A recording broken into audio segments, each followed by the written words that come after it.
Let's die more. Crummy robot is glitching. No, I don't think so. Alright, put that fire out to set the mood Ironclad. Can we bring this up to a full streak of 4? And bring your personal streak up to 3. Really not, right? The numbers here, I like them. I like them as they get bigger and bigger, but they also represent this pressure on every run. I know there are people out there that saw 2 and 1. They do 20 and 10 and 30 streaks, but these people have put an order of magnitude more time into the game than I have.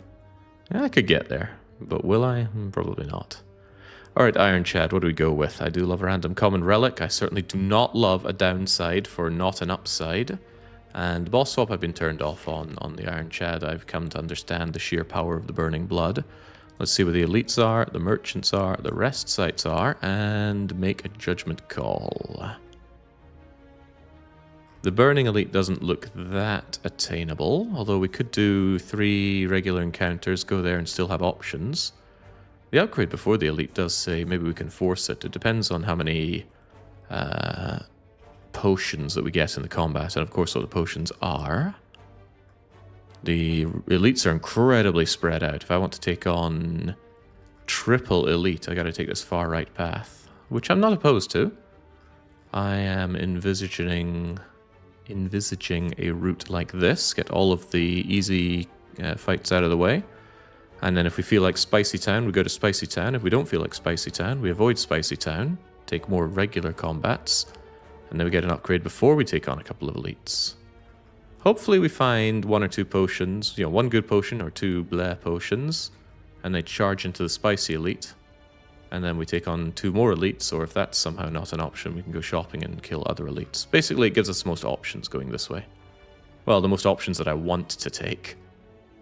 I don't want a 1 elite Act 1. Feels bad. Alright, give me that common relic. What's it made of?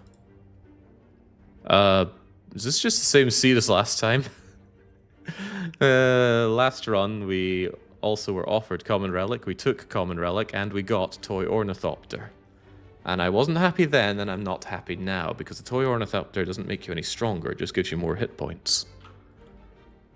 More hit points don't let you do better in a fight, they just let you last longer in a fight, and I'd rather do better than last longer.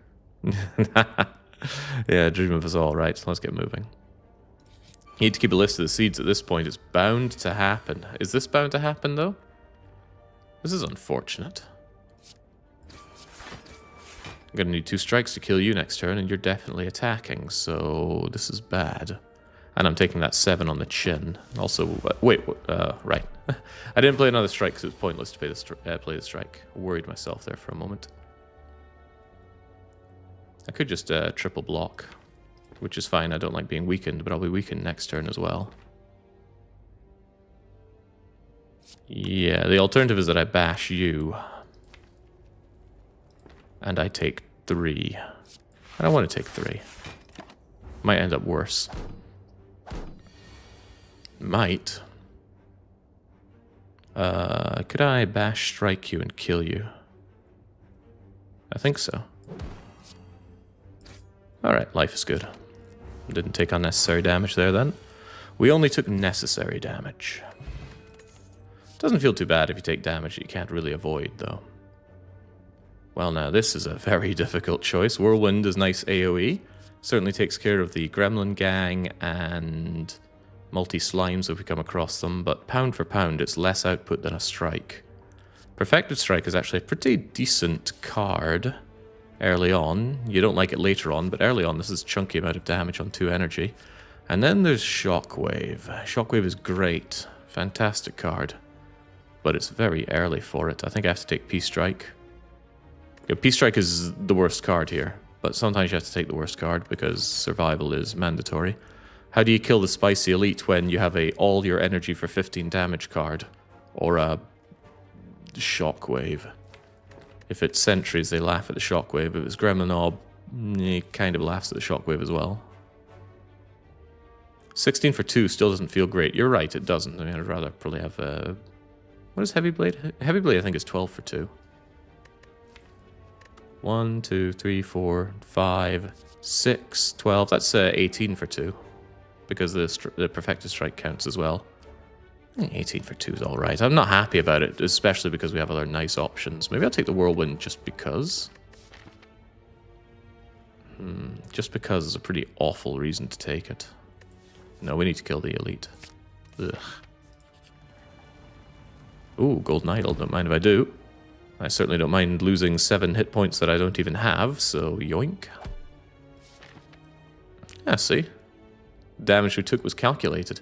The Golden Idol keeps us safe from the Forgotten Altar in Act 2 as well, which is fantastic, and of course more gold is always good.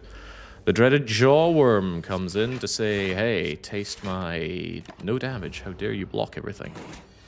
Then he gives me an off turn to bash him, and then he gives me a 12 damage. Oh, yeah. Mother warned me about days like this. Just eat the 12 off the Jawworm. At least we can heal half of it, because... Oh, don't you dare. No, Peace Strike is here for me. Peace Strike with a regular strike, I hope. Yeah. Thwack. Alright, there we go. We get a potion which isn't very good, but I suppose at least it's 5 hit points. Hey, there's a heavy blade I was talking about. Spot weakness, huh? We're fighting the Hexaghost. But I think it's just Pommel Strike. Keep it simple. Yeah, Pommel Strike is also another strike card, which does aid our Perfected Strike, and yes, that is something that we even care about at this point. We care about it. We could almost kill the spiky slime next turn. Could we, though? I mean, that's 29 damage. We kill him with a strike, and we are almost guaranteed a strike. And the acidic slime only tackles for 4, so I am of the opinion that we kill spiky slime.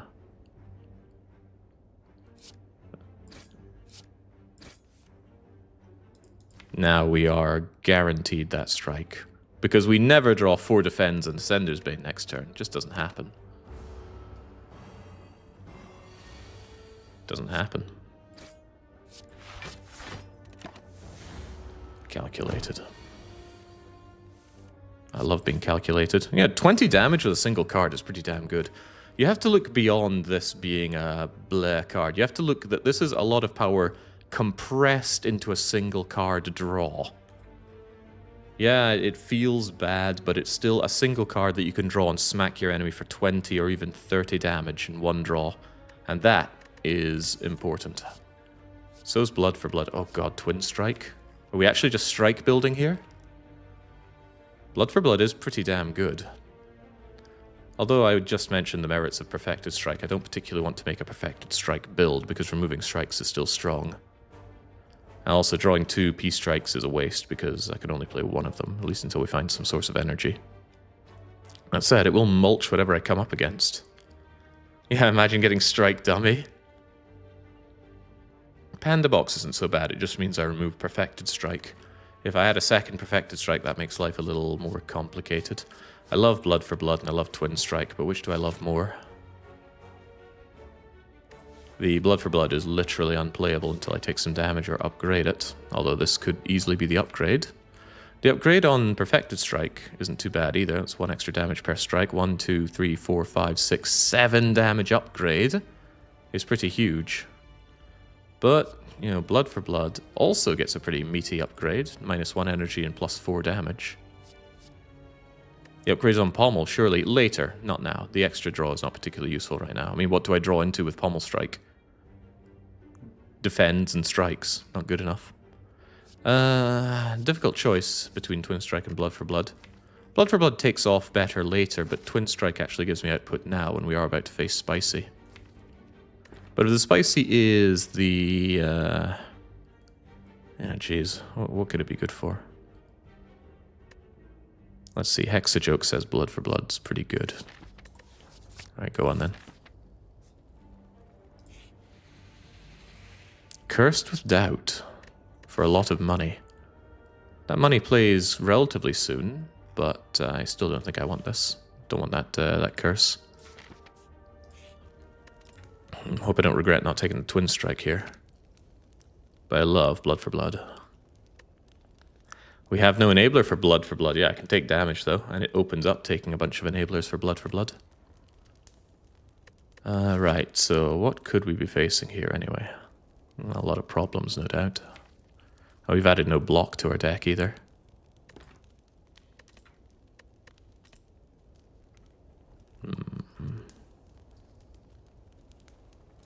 love blood for blood. Jake has his bias in cards, yeah. I'm probably going to find that the Twin Strike was the right option here, though, short term. But long term... Ah, it's regenerating Knob. On the other hand, it's Bash turn 1. On the other hand, it's Perfected Strike.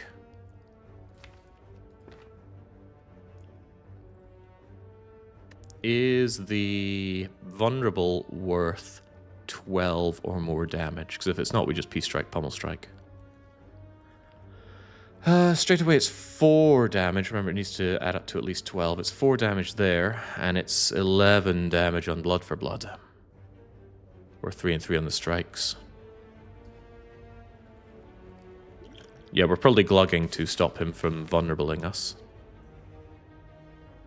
But only after I've... Oh, that's right, that's right. It doesn't heal currently. We've got problems is what I'm getting at. I really hope I don't draw the Blood for Blood with my bash. With my Pommel Strike, rather.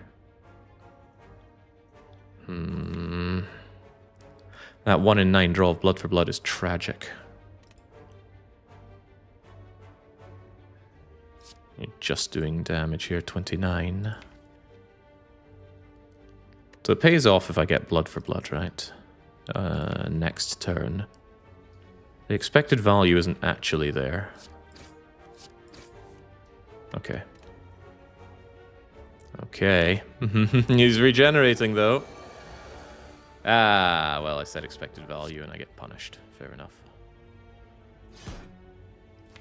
So we're not killing this guy with any particular speed, so I'm actually going to block his vulnerability. That way he only hits us for 16, and then I don't feel quite so bad about this. And then we kill him. And then we kill him? Yeah, of course we kill him. What are you talking about? Alright, down he goes. Omamori. Oh, I'm definitely feeling the doubt now. Okay, well, it doesn't help us. None of our relics actually really help us currently, so we have no relic support.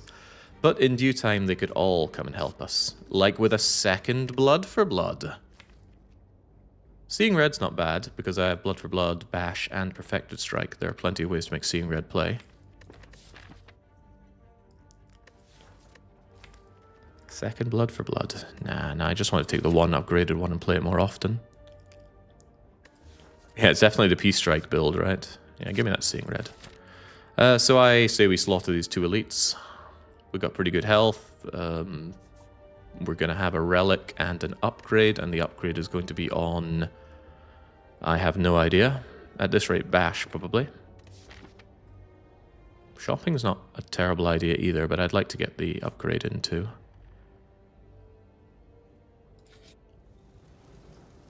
More money. That might make me change my tune. Especially if there's also money in this chest, I might think it's more prudent to go shopping than take on the elites.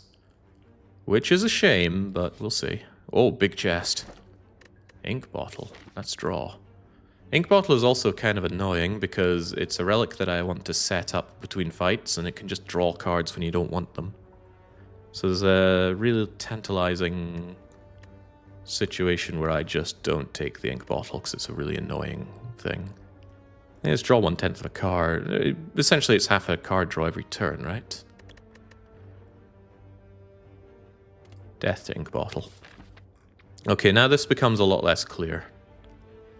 I don't want to die rich, so I think we go shopping, even though 2 elites and an upgrade here is quite tantalizing. Yeah, I haven't added enough block to really justify going that way. I really should go shopping. But what if I get messed up here? I can always buy potions to heal as well, so let's take the sad shopping way. Oh boy.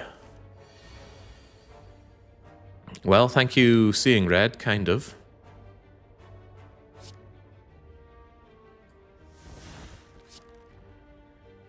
Blood for Blood just murking Sneaky Gremlin at least. And take a little bit less damage.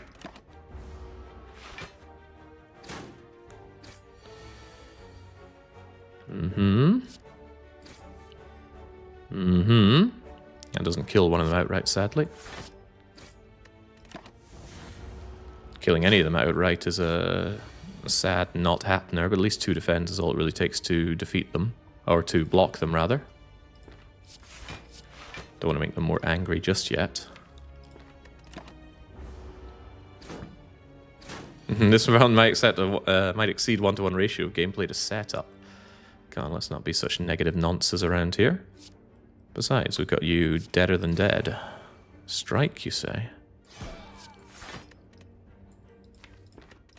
Yeah, and you're guaranteed dead next turn because we have Perfected Strike and Strike. Get out of here. Alright, a little rough, but we get a potion. And we get a Shrug It Off, which I'll probably take because I have no block. And I'd like to have some block, please. How about another Perfected Strike for the Perfected Strike build? Which at this rate would be enormous. So if we take in Twin Strike and all the Perfected Strikes, oof. Anyway, we shrug for now. And we go shopping. Haha, yourself. Bloodletting for my blood for blood is pretty damn good. Yeah, I want that bloodletting. And am I injured enough to want that blood potion? Or maybe even the fruit juice? It's a lot of money to spend on not a lot of output, but I do really want bloodletting. Alright, 210. Deck's actually looking quite good, despite the not much that we've added to it, including the P-Strike. I'm looking at that Inflame as well for some strength. The strength payoff isn't really there, though. Shouldn't get too excited about it. I am looking at the Shockwave as well, mind you. 53 for the Blood Potion, or 113 plus for less health. Yeah, but more max health. But I probably do buy that Blood Potion so that this elite never kills me. Still looking at that Shockwave. I quite like it. Shockwave, Blood Potion... And I can't afford to remove, but that's okay. Inflame is on sale, though. It's 2 strength. 2 strength is good strength. Go on, then. Treat yourself. And then do something else to yourself. Hello, Luggy. On 50% potion chance, I could use a potion already. However, I can use a potion... I can use the blood potion specifically on interims. I can also set up the bash, although it's quite unlikely that I wake him up next turn. More likely I get things like Inflame and Shockwave down. Alright, let's go. How highly do you value max health? The later it is in the run, the higher I value it, because just walking into the heart with 100 hit points means you never die to the first cycle. And the first cycle tends to be what kills you against the heart. Could just Inflame P-Strike. Because we have a lot of ways to mitigate incoming damage here. I mean, Shockwave Shrug already does quite a bit, and I have no qualms using the Essence of Steel here.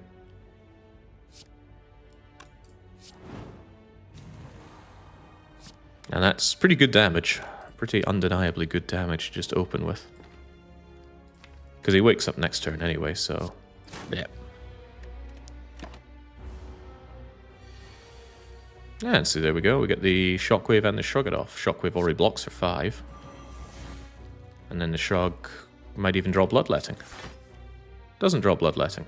Maybe I should have shrugged first, just in case Seeing Red was there. Not that Seeing Red enables that much, it enables me to block an additional 5. How important is this Essence of Steel here? Pretty decent.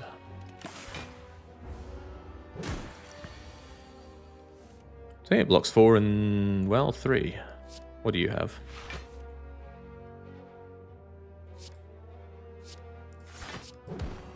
Thank you. Okay, 4 and 2 then. Ah, Seeing Red. It kind of plays. It gives me 1 extra energy to play all this nonsense.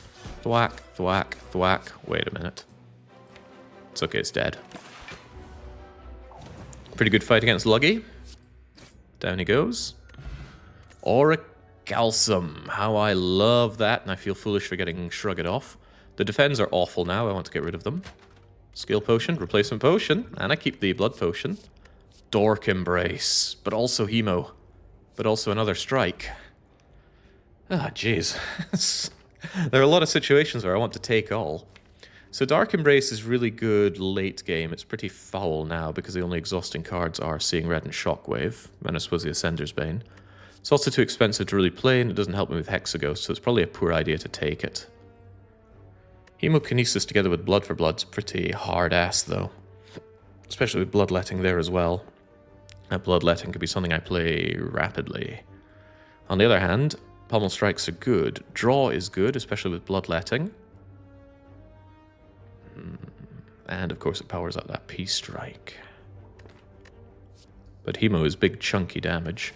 Have to consider what my upgrade will be as well. Currently the upgrade is looking like Shockwave. It usually is. Sometimes a brick is just a gold bar later, much later.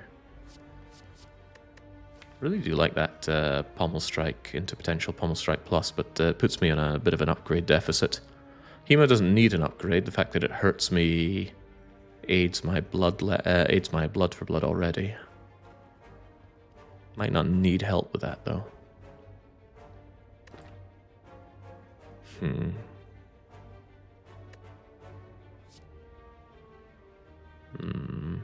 You have Bloodletting and Seeing Red. You might want Dark Embrace. Currently, Dark Embrace isn't good enough, and I am wary of taking Dark Embrace early. It's amazing late game, but it's a brick to carry for quite a while, because I'm not playing a 2 energy card so frivolously. That said, my output is pretty damn solid. We've got Bash, Peace Strike, the Pommel Strike, the Inflame, the Blood for Blood. I don't particularly need another Pommel Strike or even a Hemokinesis here. But I do like Hemokinesis. Can really enable that Blood for Blood in interesting ways. We might never see another Dark Embrace, that's true, but it's not true enough for me to want to take it. Am I ever going to get to the point where I'm bringing my deck down to virtually nothing? Come on, Hemo. Oh dear. Oh dear, oh dear. Well, thankfully Bloodletting is here to make Blood for Blood more playable. Because I can Bloodletting Inflame Blood for Blood. Unfortunately, it doesn't kill anything. And I might prefer to block here. Or even just pop the skill pot, because this looks quite bad. 40% potion chance ain't too shabby. What you got? Double tap. Well, double tap will destroy the Thief. On the other hand, Entrench allows me to block a lot. That gives me 2 extra energy, right? And that becomes 2. So I have 5. 1, 2, 3, 4, 5. I can play all of this, and I think it's better to kill than entrench in such a situation. Go on then. Warmth. Sad fact of the matter is that the acidic slime is hurting me more. Wait a second, this doesn't even kill the looter. Okay, well then, some things just get decided for me. Surely I can kill a looter if I'm only 1 turn behind.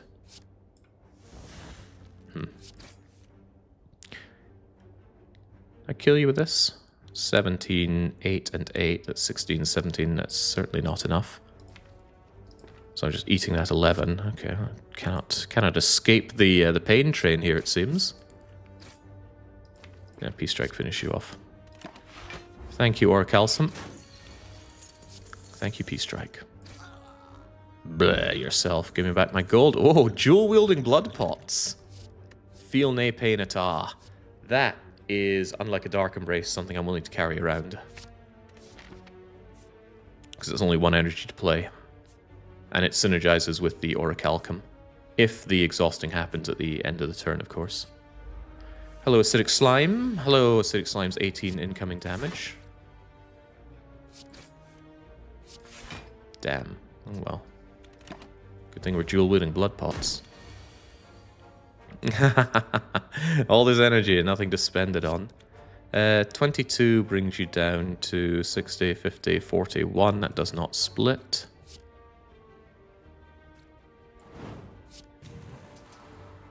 No real reason to bloodlet here, just take damage for no good reason. And we're doing plenty of that already.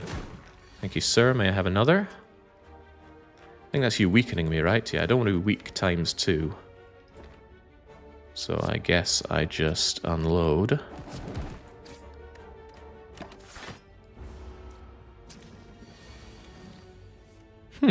Oh, that's rather nice.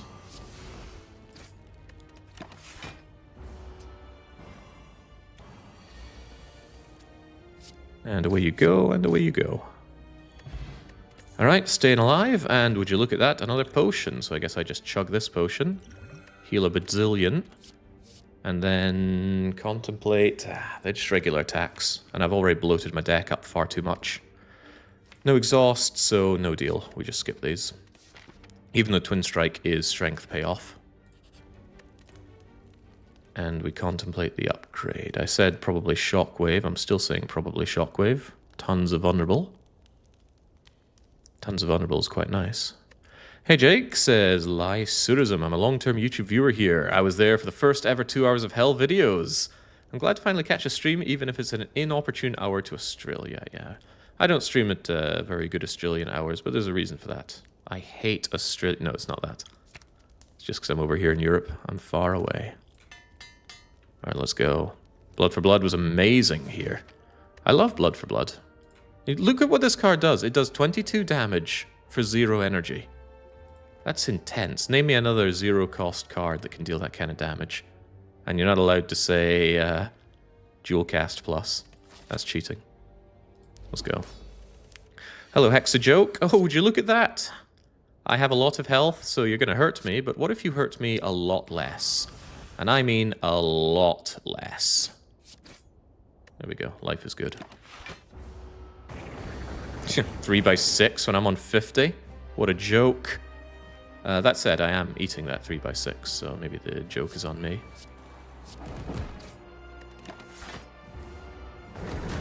The reason is that Jake hates plenty of Nashans, and those hours maximize the number of viewers he can insult. Really what you think of me? Bash prolongs the Vuln, but Pommel Strike ensures that Blood for Blood comes quite soon. I do like prolonging the Vuln. I like it a lot. Or a Calcum really getting in there. Ah, Blood for Blood. And Blood for Blood will be around on the redraw, also good. Seeing red? Not on my watch. If I seeing red, I take damage. If I don't seeing red, observe. Yes, Orichalcum, and then feel ne pain ata. Oh. The damage. Was there a boss here? Did anyone see a boss? I'm just seeing some big floating woofter here.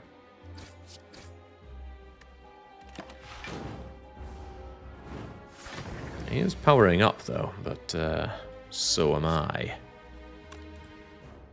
I don't think he's quite dead though. Getting there.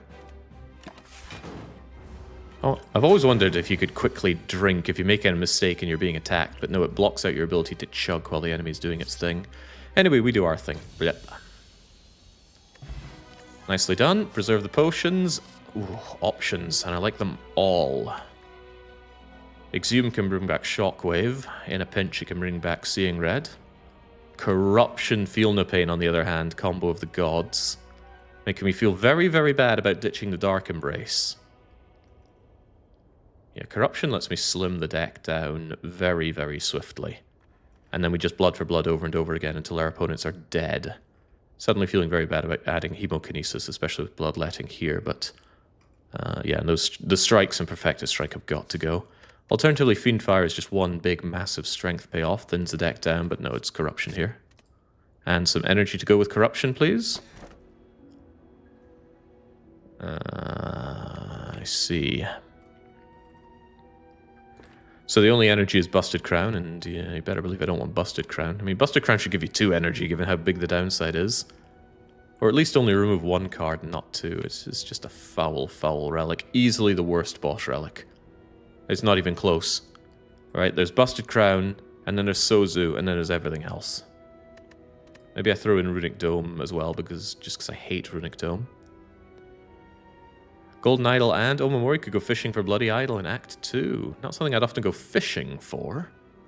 But you are right, we could do that. I quite like the gold, though. Clearly we're good on the healing. Despite my energy concerns, I think I'll be taking the... It really is the same run as last time. Weren't we offered these last run as well? We definitely didn't do the Dimore Seed. Anyway, despite the damage to the Perfected Strike, I think I transform 3 strikes. You might say transform to defense because you have Orichalcum, but no, I say strikes are better to get rid of because we have corruption. I can always corrupt away the defense and have a very tight deck. So we're going for tight deck build. How about 2 strikes and the Peace Strike? That's not unreasonable. If I get rid of 3 strikes, I have 1, 2, 3 strikes with Perfected Strike. So that's 4. So that's 8 and the 6. So I'm still doing 14 damage, but it doesn't have the same strength payoff as Inflame.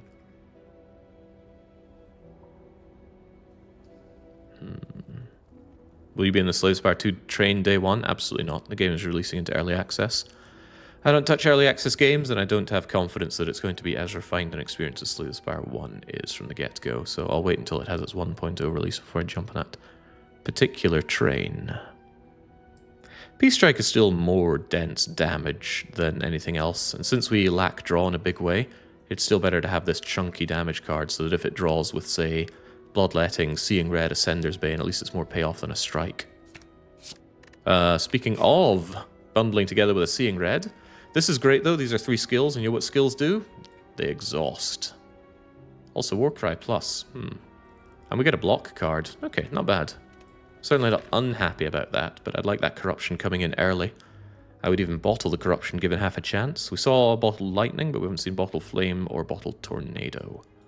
Show me the elites, show me the rest sites, show me the shops. I still have decent money.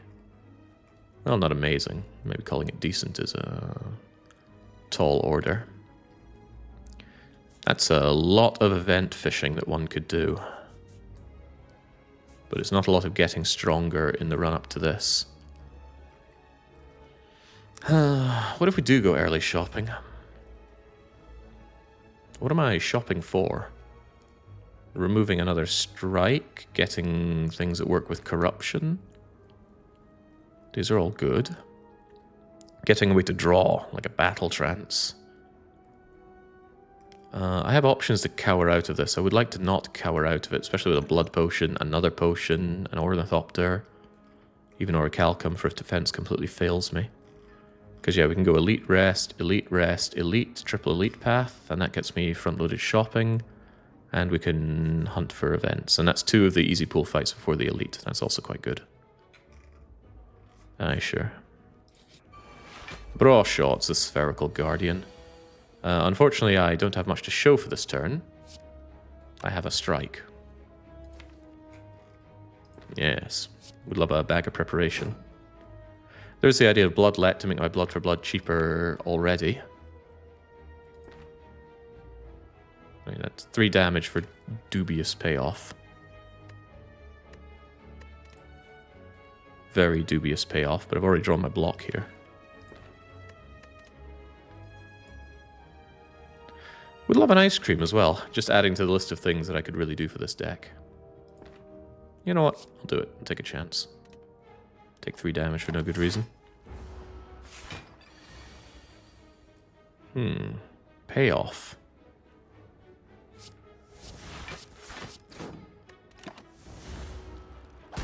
There's my frail. And there are some other problems.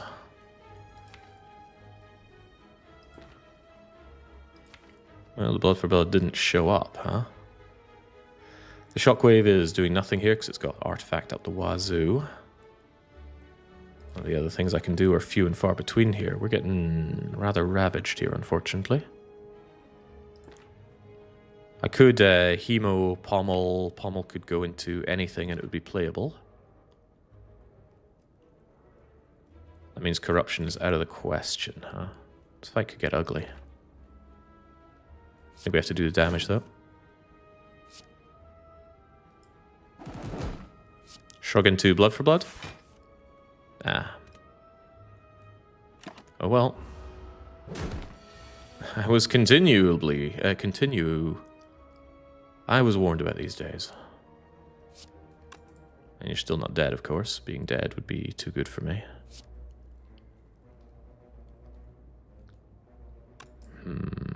What's in the war cry, I wonder? Play the blood for blood so there's a chance to redraw it.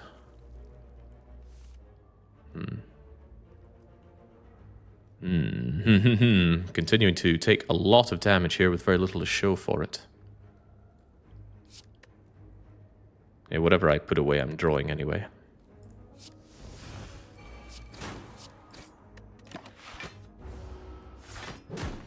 Whew, tough fight. And it's not over.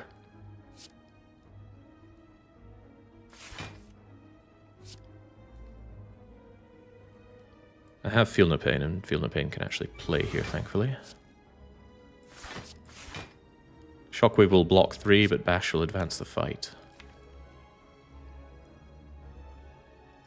22, 37... Yeah, I got plenty of ways to kill you, so I will just take the extra block. Rough fight. Rough welcome to Act 2 fight. Alright, there's a blood for blood and there's a peace strike. Get out of here. Horrible fight. Okay, well, that's what we've got the blood potion and the backup potion for. Armaments, spot weakness. You know, the armaments isn't too bad. It can upgrade the corruption, making it cheaper.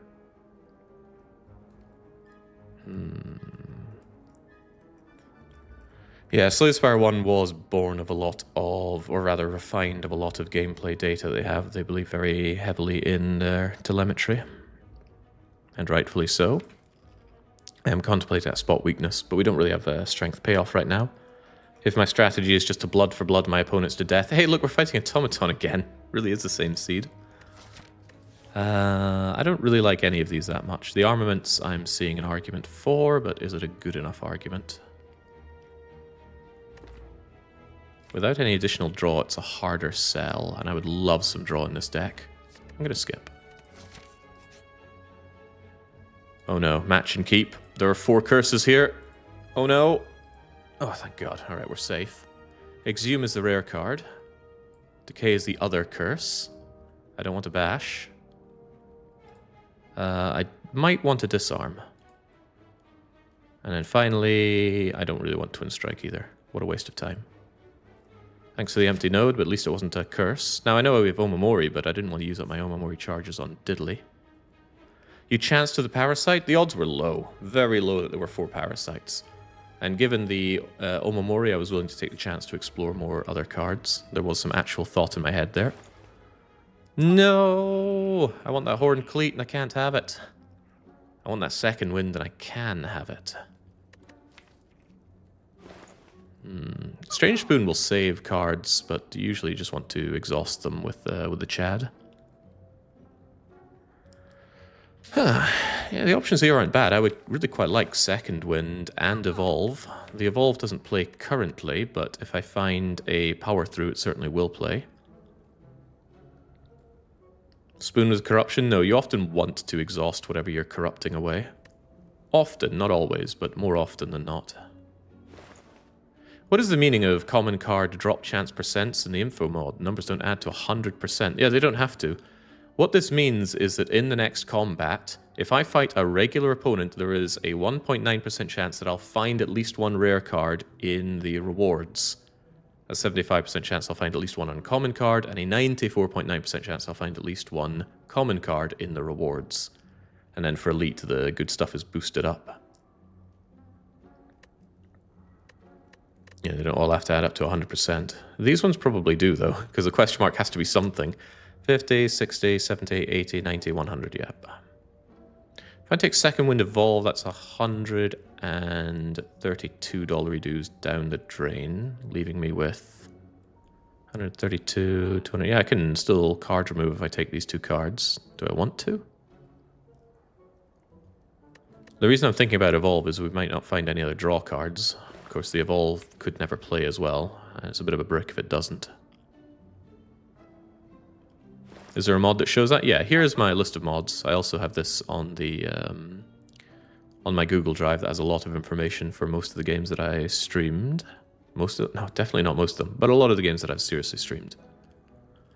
None of these actually change the gameplay at all, with the argument that RNG fix removes a few things that you can actually infer from the game. You can look at the first encounter and event and stuff and know what's going to come, which I don't want as cursed knowledge. Does bestiary work on 1440p? Probably. Can't imagine why it wouldn't. This is difficult because there's a lot of things that I want, but I want them in conjunction with something else. Even Entrench is rather nice if I had Calipers or Barricade or whatever else. Wear yourself. I want that Dark Embrace. Dark Embrace is the big win here. If this was Dark Embrace on sale, I'd do second win Dark Embrace and we'd be done already. Master Strategy is a very good draw card, though, and I might really, really want that, given that my draw game is insufficient. It might actually be better than everything else here right now. I cannot get Master Strategy together with a card remove, though. Yeah, my lack of draw is kind of hurting me, and it helps a lot.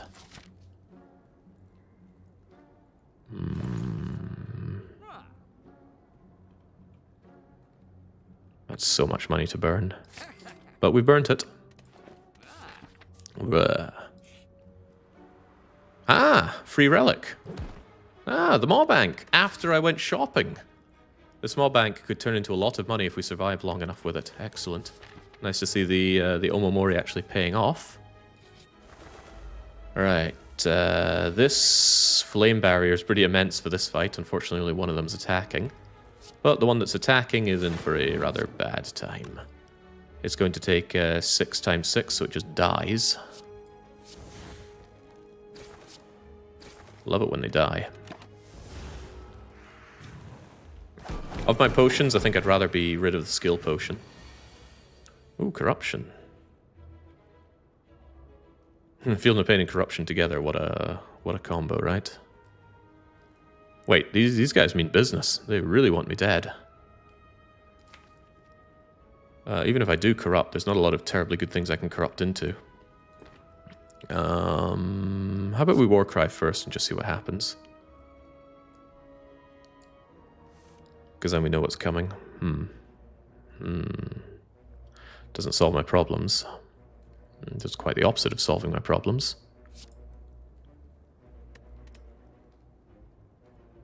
I think I just need to block as hard as I can, which is, of course, defend, shrug, defend. 50% potion chance, so I should probably be okay about playing this skill potion. We should see what's in it before I make a further judgment call here. Feel no pain before Warcry. That would disable corruption being an option if I don't find energy, which is why I didn't do it. But if I find energy, I can corrupt Feel No Pain, and then we get 5, 5, 8, and 9 block, which will help a lot here. What's the new? Intimidate's weakness is quite good, but Ghostly Armor's 10 block is also rather good. Is weakness better? Weakness is blocking 6 here and I think 3 or 4 here. Also exhausts, but we're not Feel No Paining, I don't think. The double tap, on the other hand, will double tap the... where is it now? The Blood for Blood. The Blood for Blood is 11 times 2. Ah, that's not quite enough to kill you. Close, but it's not quite enough. What a shame.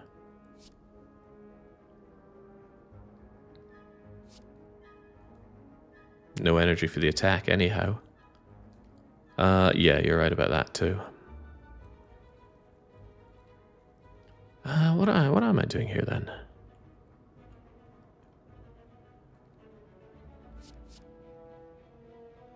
Do I corruption for all of this, or do I feel no pain and then go through this? Trying to figure out what's the most block here.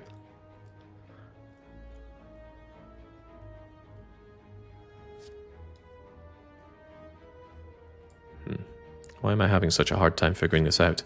Intimidate will block me for about 9. Ghostly Armor blocks for 10, so that's a done deal. 10 and 10 and 8 is a full block. Yeah, sure. Believe. I play this first, so it can come back. Then I go corrupt. I draw the blood for blood that's not playable anyway. Unpleasant. I was hoping that would go better. And the other one wants to swoop as well. Okay, well, how about you don't swoop? Not swooping is nice. And then I feel quite sad. Yeah, feeling pretty sad about next turn, so I should probably make sure that this thing doesn't hurt me as much. Yeah, so we have a real draw problem. Even though I added Master Strategy, it still needs to be drawn to be any good. You are dead, fortunately. Thank you, Seeing Red Plus. We can inflame. Do I want to Master Strat? If I don't Master Strat, Master Strategy's around on the redraw. Wait, why is this thing still alive? I didn't concede to you still being alive. Go away. I wanted that Flame Barrier this turn. This could hurt. My miscalculations. No, miscalculations are fine. Wait, they're not fine.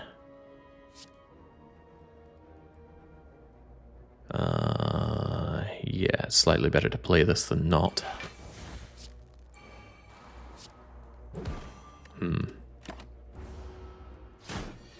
Definitely did a poor job in this fight. But at least the jobbing is over for now. Hey, replacement potion. That's one good decision I made. No! We should have taken the evolve and the other thing. Second wind. Power through is very good, but those wounds can really add up now. Power through second wind runs a bit contrary to corruption. And of course we don't have the second wind, do we? Do I really want that power through if I don't have other options? I need draw, right? I can't really advance much forward without some good draw added. But it is a nice big chunky block card. It blocks 15 in times of need. I think I take it. I'm not under any obligation to play it. And do we go the double elite path? With all this healing, you have to imagine we do. It's the Book of Glasgow, which I can immediately block, which is nice, but... Well, there's no buts. I think that's exactly what we do. Ah, wonderful. Love playing everything. Sets me up, but it doesn't do damage, so let's work on the doing damage part. Flame barrier, you say? Where's my corruption when I need it? It's not here, but Seeing Red is. That allows me to bash Flame Barrier. Not taking damage, though, so maybe we actually Hemo Pommel Strike. That way I do a bit of self-damage, so Blood for Blood is only one to play. Could be relevant. You won't be vulnerable for next turn, but I am doing an additional lots of damage. And I think I need to do additional lots of damage. Don't draw corruption. Very good. Just have to ask the game to do what I need it to do, and all is well. Now comes the big hit. Wait, where the hell's my corruption? Where's my Dark Embrace? I'll tell you what is here. My power through is here to ensure full block, which is quite nice. Does also mean that we have wounds in the redraw, which could hurt me. But what if it doesn't hurt me? I think I want that corruption down. I could just corrupt, defend, flame barrier. Blood for Blood's around for next turn.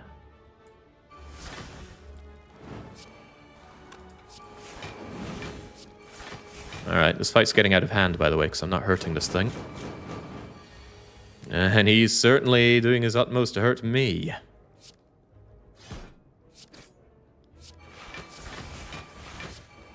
Just more important to get the defense in right now. Hello, wounds. Okay, he's going for the big hit, which is good, because he's nice and weakened for it. What do you have? Are you dead? 24 and 25. 16, 24. Well, you are dead, but I was hoping I could get away with not hurting myself even more. Am I willing to use this elixir for the healing? No, if I draw a potion, we eat the blood potion. We do not. Oh, but we get the strike dummy. Pommel strike, perfected strike, strike, blood strike, hemo strike, master of strike. Yeah, we're in it. I think this is nothing. Yeah, it really was the strike build. Yeah, four perfected strikes, twin strike, couple of pommel strikes, strike dummy. We were there. Okay, we could rest, but we could not rest. What's in need of an upgrade? Corruption keeps drawing too expensive to play alongside attacks. On the other hand, I really need more draw. So what about pommel strike plus? Yeah, I need draw and I need energy. What a troubling situation to be in.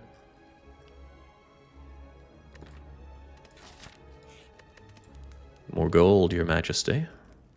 Alright, pommel strike plus, surely. Corruption being playable is pretty important. Because I can always, pommel strike into it and then not play it, and then I'm in a bad situation. And pommel strike plus makes that even more likely. But once the deck goes down, the extra draw is quite good. We have a lot of problems in this deck. And they're problems that we don't have a lot of time to solve before the Automaton. Yeah, we got 3 seeing reds. Surely the corruption power isn't that big of a deal. Give me pommel strike plus. Or even master strategy plus. Go on. Okay, it's not the slavers at least. Could be considered worse though. Perfected strike kills Chubby immediately. Kind of glad you're going in for the immediate attack. What's in the war cry anyway? Blood for blood. You know what? Save that for next turn and deal some real damage. Kills the mad gremlin pretty swiftly. Blur yourself. I could actually just let Orichalcum do its thing, but I think we just power through. Because then I'm still getting hit twice here, aren't I? And I'd rather minimize damage. There's an argument for using the elixir right now. Stop those wounds from coming back, get my healing. It's a pretty strong argument. Doesn't block or anything, but I could honestly elixir away all of this stuff. I wouldn't feel too bad about it. It's not a very good potion currently. Here we go. Thank you for the hitting for my blood for blooding. Corruption. Of course I want corruption down, but doing so comes at the expense of this other stuff. Maybe I pommel strike you and I might draw into bloodletting or seeing red plus. Let's hope this pommel strike pays off immediately. It does not. Well, you need to die, that much is a given. And then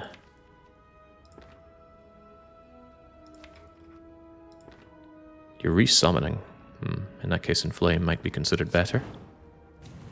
Let's hope so. Power them up, don't attack me. Powering them up, they are wimpy fools, but where's my damage? It's not here. It's absolutely not here. There's a lot of things that aren't here.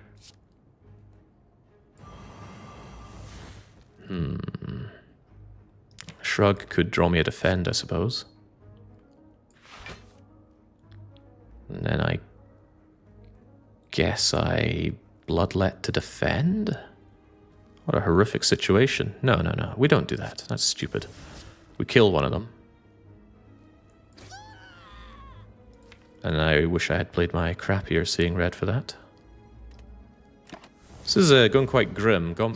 Big leader's about to make me bleed. Fortunately, they're going for the re thingy. I think I want that corruption down now. This has got to change. Hemo takes out Sneaky Gremlin, but well, no buts.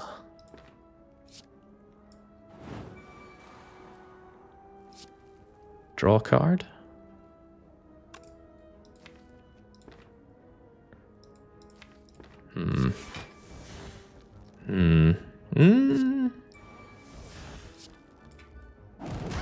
You still need to die, though.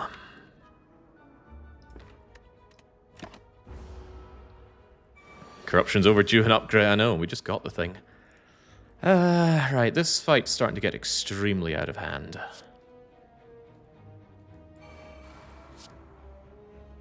Peace Strike kills Fatty. But yeah, all I'm doing is killing your little buddies. I'm not killing you. Even so, this should have the fight relatively under control. Yeah, because I can kill you, I can kill you, I can flame barrier this.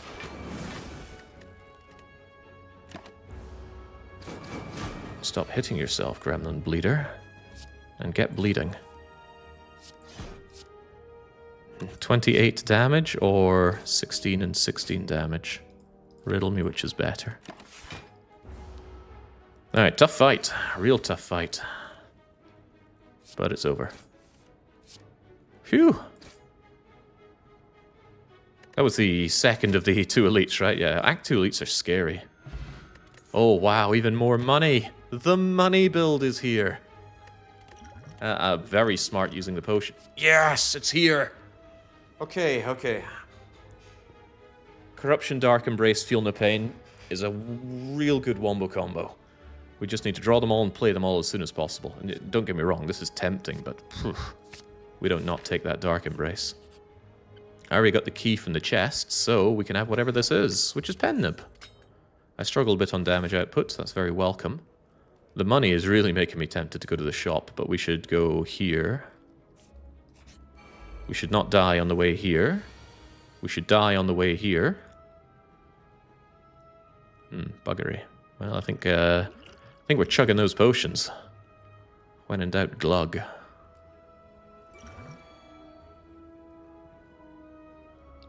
Is this just inflame Peace Strike? Or do I bloodlet to get the strike in? Also makes blood for blood better, but I'm taking all this damage, so maybe that's the least of my concerns. It's probably worth bloodletting for the extra damage, right? Surely. Not something I often do. Because this Chad, he's kind of winging it on a prayer. I could really do with meat on the bone. I can do with more than just that at this rate. This is quite bad. Feel no pain. See that red. Pummel that strike. See even more red. Just for the exhausting. Is that necessary? We've got 25 block here. We're okay.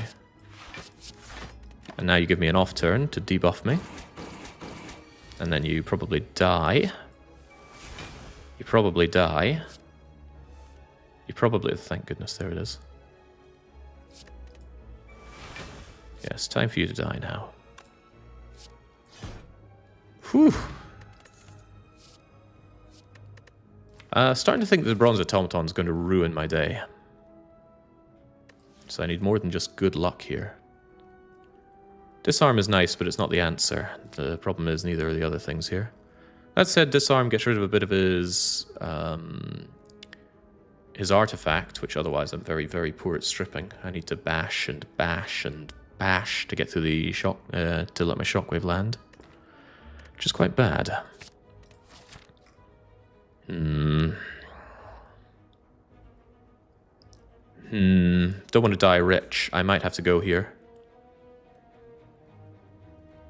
Yeah, sorry, Mawbank, but we're not in a good enough state right now. No waffle. Oh, gambling chip. Oh dear, oh dear. There is feed, but I fear that feed is a little too much to go for right now. I could mirror something. What's the best thing I have to mirror? Shockwave plus, probably. That does allow me to hit the Automaton pretty hard. There's also a power potion that could really help me through.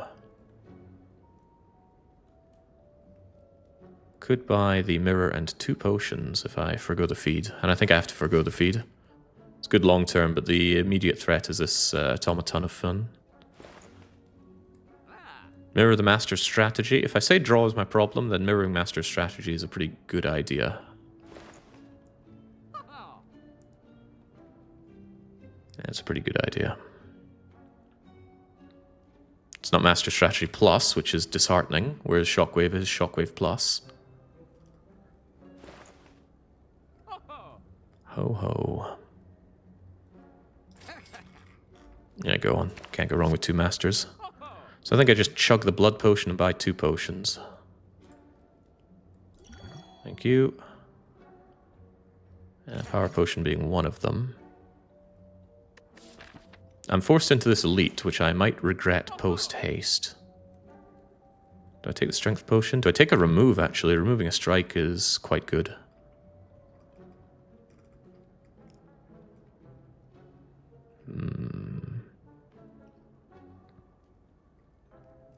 Anger with all the draw? No. Anger makes the draw worse. I just want to keep drawing into blood for blood to kill my opponents. So I want to corruption away all my skills, and I want to generally remove my less good attacks, like the strike, the perfected strike, even the bash. Hemokinesis kind of plays with blood for blood, but it's falling off pretty hard. Remove perfected strike. I still... Yeah, you're probably right. Perfected strike should go now. It is dense, but with the energy, with the strength gain that I have from Inflame, the strikes are looking better now, aren't they? Ho ho. Don't really have healing now, though. Might be resting here if I even survive that long. Alright, risky biscuits. Oh no. Oh no! I was hoping I could save this power potion for the Automaton. Dark Embrace Seeing Red lets me draw once.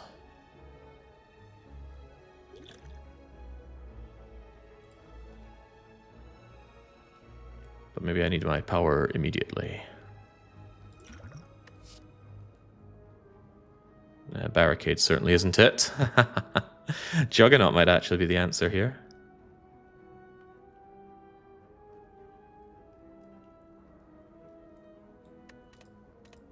Could Barricade be it? Am I ever going to block enough on any turn?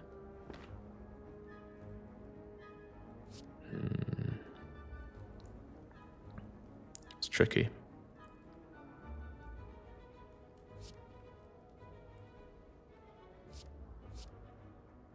Pretty tricky. There is also Rupture, but can't be true, right?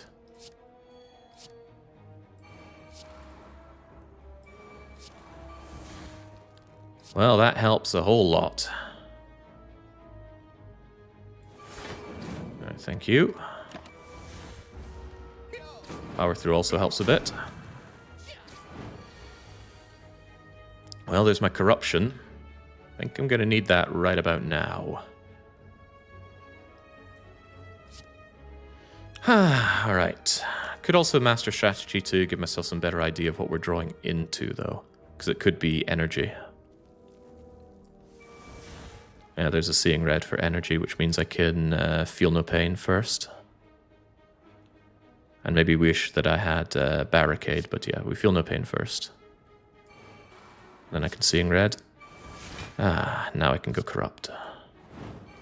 And now blocking is damaging. Of course, blocking is also Barricade block, but let's not worry about that just yet. What's in the shrug? More master strategy. Some bloodletting as well, for good measure. Okay, very good. What else you got? War crying. Blood for blooding. Don't tempt me with the bloodletting here, please.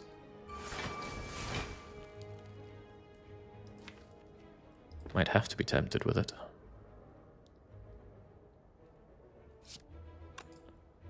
Because in the end, these things do need to die.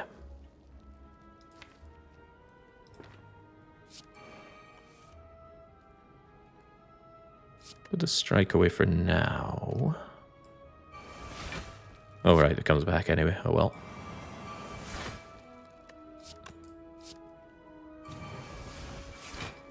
Simply getting all this block with the Juggernaut is doing a whole lot of work for me.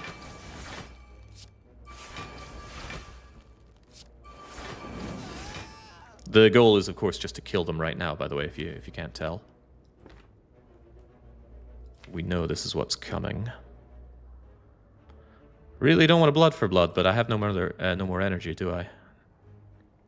So, am I confident they die next turn?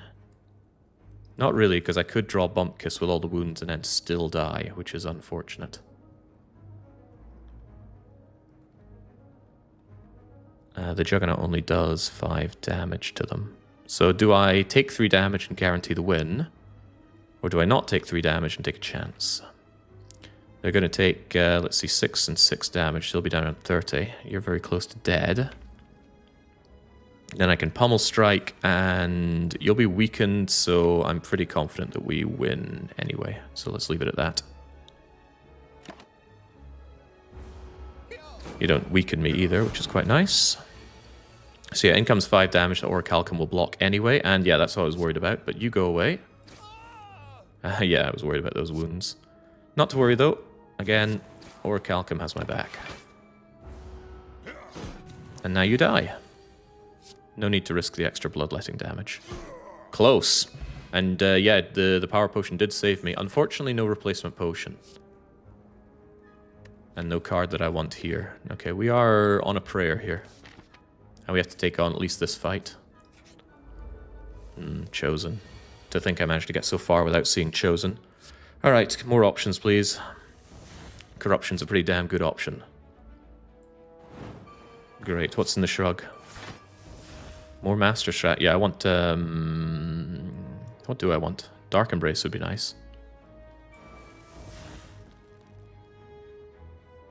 Oh, we're not getting Dark Embrace.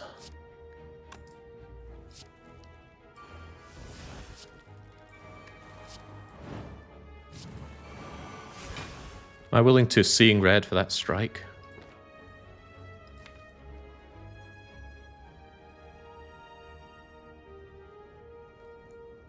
Probably. This fight needs to end pretty soon. Art of War value? You're not wrong. But I'm still not doing it. How about Pen Nib value?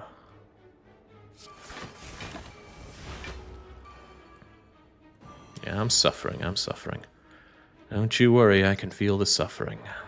How about we feel the drawing? Call yourself.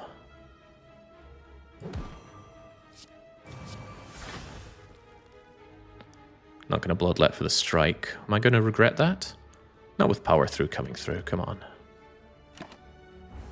Although now I'm not vulnerable? Okay, you were just weakening me. That's very nice of you. Hard cast blood for blood. Killing you could become a problem without damage, especially when I'm so heavily weakened. Of course, power throwing also feels quite bad. I got blood. I got feel no pain, but even so. Even so, I don't like this. I could hemo to get the blood for blood down as well. I think I will. This thing needs to die. The Warcry could get me that defend. Although I don't have... I think it causes more problems than it solves. Yep. Please don't big hit me. Okay, good, good, good. We get the off turn that I need. Dark Embrace will save me next turn. It could save me now as well. Sure. Not sure. And now I'm still incredibly weakened, but at least we have Art of War to do what for us? Not block, that's for sure, so I need to kill you. While I'm weakened. Ah, well, now I don't. We guaranteed to kill? Yes.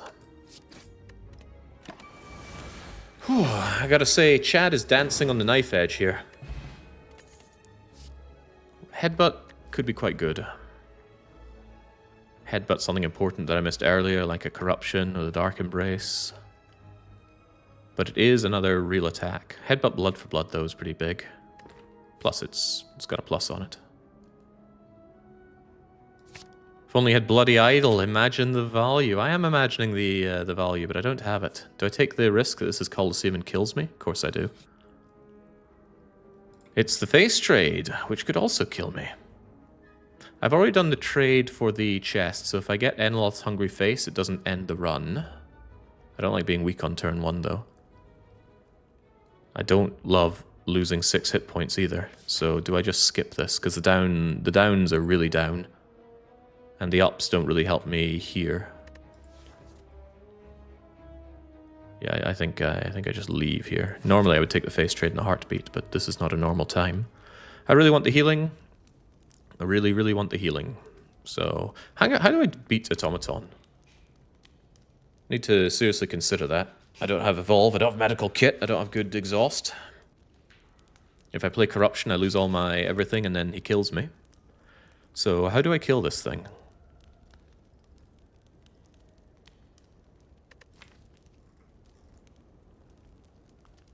Inquiring minds wish to know. I think it just hyper beams me to death.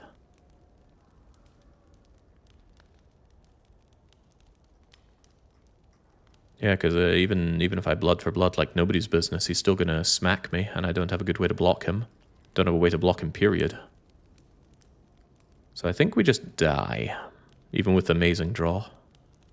Not that we're getting amazing draw, but I do think we just die. That's unfortunate. No potions either. The power potion was what I wanted here to save the day. Something like a demon form, but nope. Feel No Pain Plus is better block. Yes, but I'm going to run out of cards to Feel No Pain block with. Very rapidly, I might add.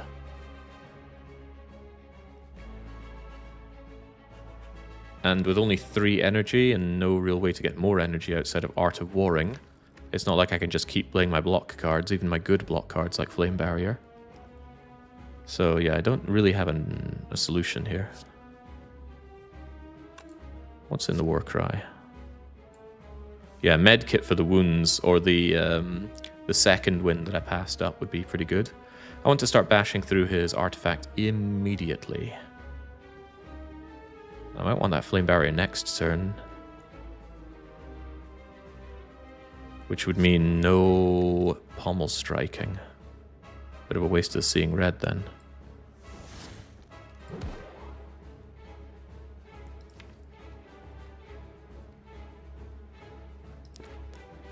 Huh, of course.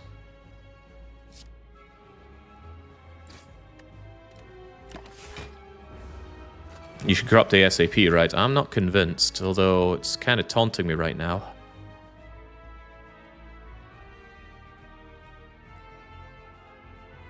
What I could actually do is Flame Barrier and then corrupt, and then at least we save the Flame Barrier, but I'm not convinced I live long enough if I do that. I need to save up all the block that I can for when he chimps out at me. But even getting that far looks dubious.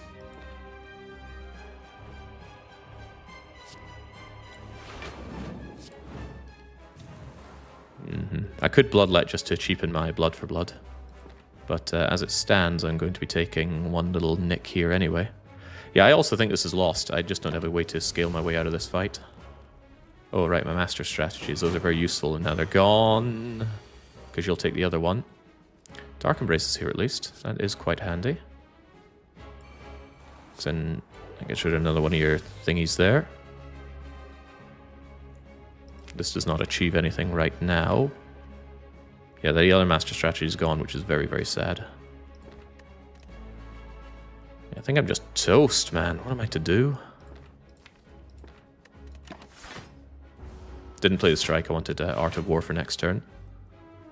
In 2 turns, he hyper beams me, which is bad. And there's Shockwave, which does the vulnerable but doesn't do the weak. And I have no other way to apply weaken. Also 40 damage is incoming here. Where's my block? Well, this is very bad.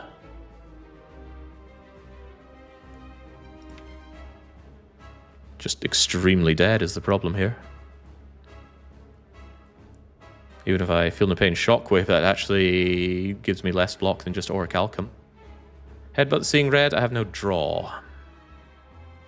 Wait, that's not true. I've got Dark Embrace.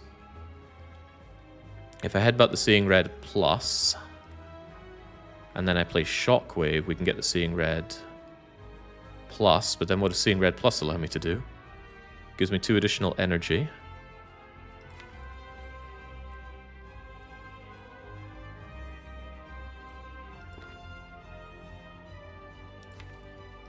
With which I could Blood for Blood on Vulnerable on one of these guys.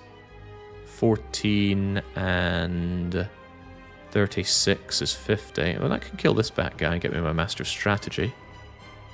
I would draw into this, but not much more. The Blood for Blood is also pen-nibbed. So actually I could just kill this thing outright. Alright, I guess needs must. Does it kill outright? Yeah, with the vulnerability it certainly will.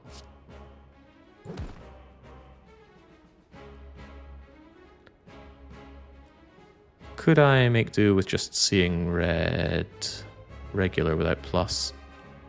I think I need the +2 energy. Go down to 1 after Shockwave. And then go up to 3 so that I can Blood for Blood and feel no pain. Sure. This is rough. Really freaking rough. This is also going to draw, by the way. Might be relevant. Does that mean I feel no pain first? Because this is going to draw either block or attack.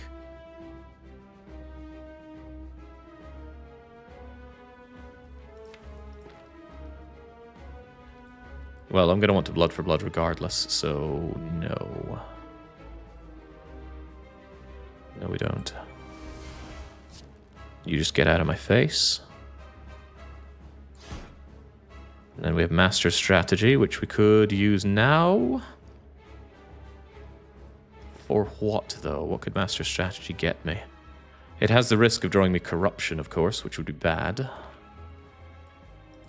I think we just get the Feel No Pain down, because that Feel No Pain needs to be down for the future. If I want to have any hope of surviving this.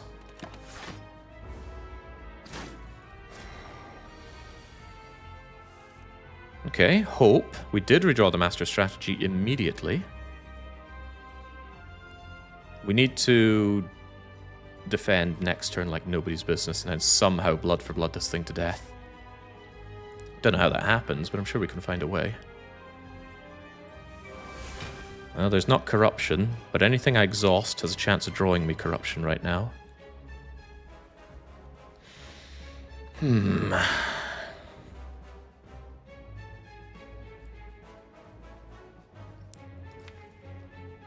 We could brick next turn, so I need to minimize the chance of that happening. I need to get Corruption down one way or the other, so I think we need to draw a little bit right now. Which probably means shrug it off Seeing Red in hopes that we get Corrupt. There's Corruption, and I need it. I need it.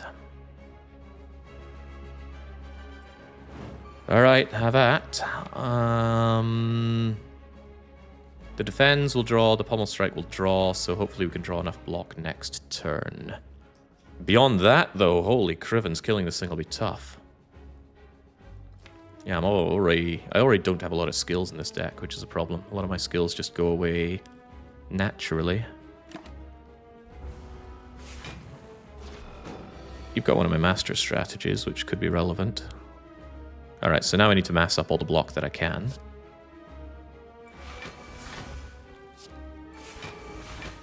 And I need to have the Blood for Blood in the redraw. So away you go. Give me back my Master Strategy. The Bloodletting will go away if I play it, and it will hurt me, but we need more than that. So what do? Do we Master Strategy, or do we want any of this in the redraw? Actually, I want Pommel Strike in the redraw, but it goes away if I play it, huh? I don't want the strikes in the redraw.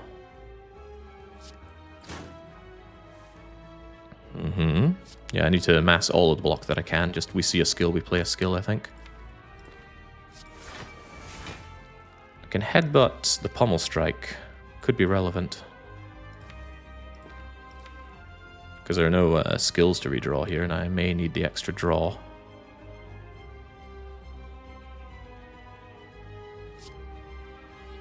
Yeah, it's not free, though.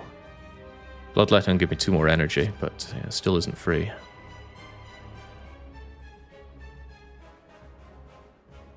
Sure.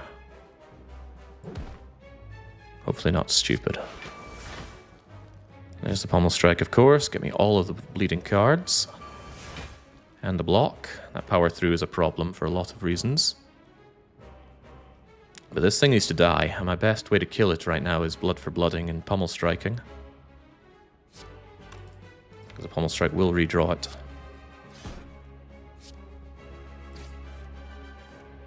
I still need a bit more defense, of course.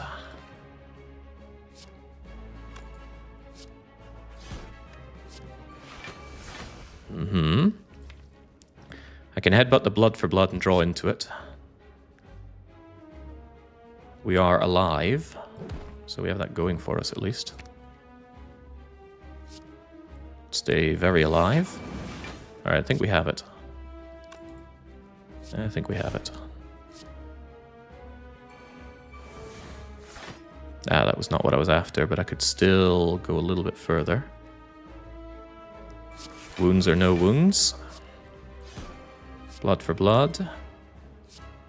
Headbutt the blood for blood. And then we guarantee have it next turn. And then you're dead. Actually, you're dead now. Yeah, you're dead now. But I don't want to hurt myself, so we'll make do with that. Alright, hands up in chat if you didn't think we were living through that one. And my hand is raised. Whew. Okay, we at least get a replacement potion, and I need the best boss relic you've ever seen. Hey, Feed is back, and I don't have to pay for it. Quite like that Fiendfire, though. I really like that Fiendfire. Gets rid of some really nasty attacks. Does a lot of damage. Pen-nibbed Fiendfire just cleanses my foes. With a lot of draw, we could really make that happen. Also gets rid of those wounds. But my max hit points are a little low. I was sure it was over. Oh, ye of little faith.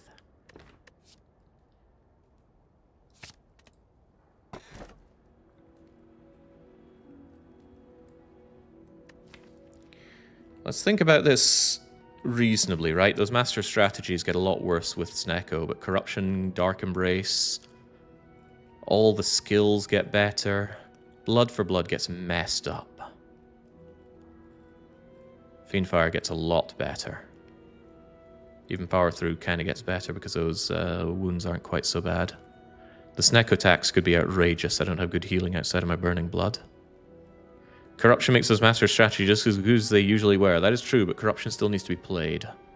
The box only gets me 6 hits. Draw continues to be a problem, and that alone I think is the reason I have to take Snecko here. Given how much I'm getting messed up, I don't want to take Coffee Dripper even if I need the energy. And the Panda Box just didn't do it. Alright, Snecko, don't screw me, man. I need that draw. Whew, okay, just seeing Act 3 is kind of a sigh of relief. It's a shame that we broke our Maw Bank, but as you saw, we needed everything we had for the Bronze Automaton there. Free pathing, though, right? The Spicy Elite's already dead. So we can go as safely as one can try to be. What a pathetic act for elites. I've never seen so few elites. There's 6 of them, and we can at most get 2. So I guess I want to maximize other things, but even the rest sites are all mutually exclusive. I guess this is kind of the best for getting you into here. So do I want this shop? This shop requires that shop. So is this a no shopping Act 3? I still want to remove those strikes. They are a pain in my beeswax. What if I go for the double remove, then? Removal's 100, then 125, but we will surely get some money along the way, right? We might even get 999 gold. Yeah, you know, it's worth fishing for, I think. And if things go really bad, we have some optionality to get out of it. Yeah, 999 gold, remove the normality, buy the shop out. Could happen, if we get that far. Anyway, whilst you are admiring this combat, I will take a short water break. I'll be back in just a minute.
Alright, life is good. Unless you're this hand. This hand is maybe not so good. Because I can't feel no pain with Fiendfire, and the Seeing Reds are working against me something fierce. But I can power through Fiendfire, and then this guy doesn't seem so good. It's a lot of stuff for him to burn on. Yeah, sure, go for it. Pretty good. I see the Snecko tax is coming in hard and early today. Yeah, if the Pommel Strike draws into something good, then we could get out of this. Same could be said about the Master strategy. Ah, ooh, okay, that's all quite good then. Could let out some blood to make this even easier. But as it stands... yeah, I think I do want to let out some blood and make this even easier on myself. Well, what we could do is see what Master Strategy has first. Could have something that prevents this damage that I'm taking. Could have something that lets me... Ooh, what I can actually do, interestingly, is re-roll something. If something is high cost, I can re-Snecko roll it. It's only going to draw one card, though. This thing could be said about Master Strategy. 2 cost defend, what a world. Please do better than that. Well, that's just going to draw that same card. I think there's no escaping the need for letting out my blood here.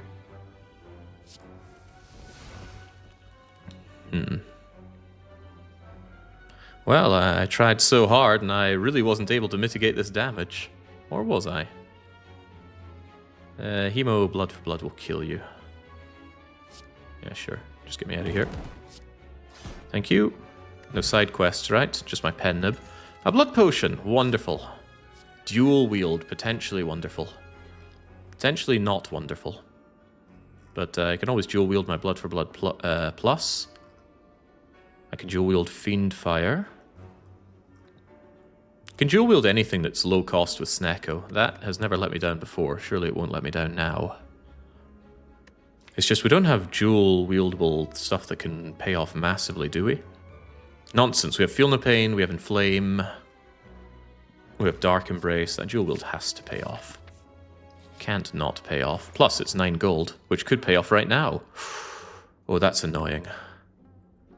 Frozen Eye, very helpful. A little less helpful with Snecko, but still very helpful. But I believe my position was that I wanted to remove strikes. Energy is also good. Yeah, so the Frozen Eye tells me what's coming, but it doesn't tell me the price. But knowing when corruption is coming is huge. Hi Jake, wanted to ask if you're interested in Xenonauts 2. 1.0 should release this month.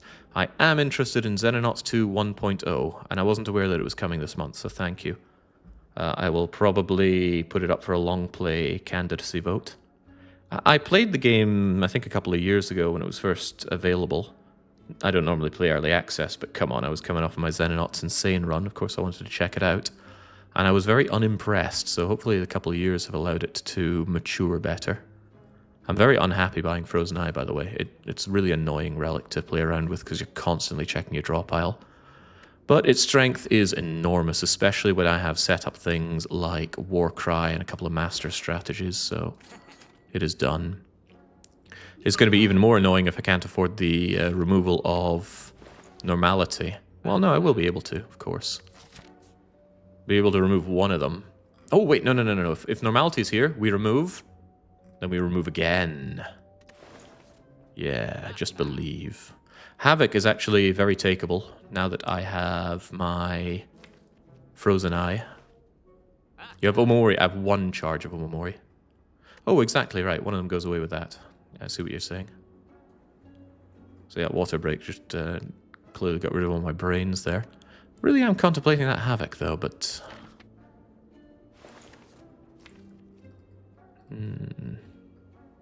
Because it allows me to play something no matter its cost. You know what? We never see enough Havocing. Let's take it. Besides, we're going to get 99 gold. Spending all that money is no big deal. Oh, well, that's even better. Get a relic for 45 gold. I'm game for that. That's not 99 gold, but it is a relic. Oh, amazing! I love the bag of preparation. We draw 9 cards on turn 1, and we'll know exactly what's coming. Beautiful. This shop is a complete miss, by the way, but for bag of preparation, it can be as missing as it wants to be.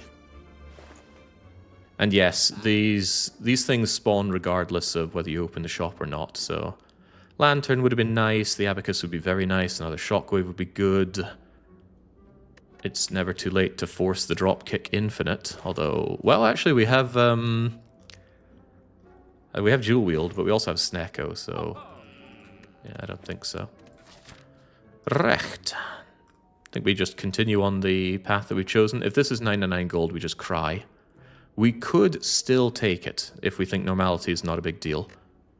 But we don't have a true grit or anything to get rid of normality. So normality could really bite us in the bum. Never happens, right? Could recall at this point if I don't have a good upgrade target.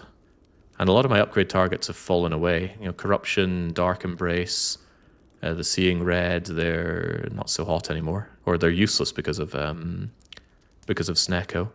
I think we recall, and then we contemplate what our better upgrade targets are in the near future. Yeah, the Normalcy loses a lot of its pain with the Frozen Eye. No point going towards the shop, so let's go towards this elite. Aggressive marketing. 3 shops in a row. How does it happen? It's not meant to be able to happen, but... Okay, well, we're not getting any of this stuff either. I should have taken this path.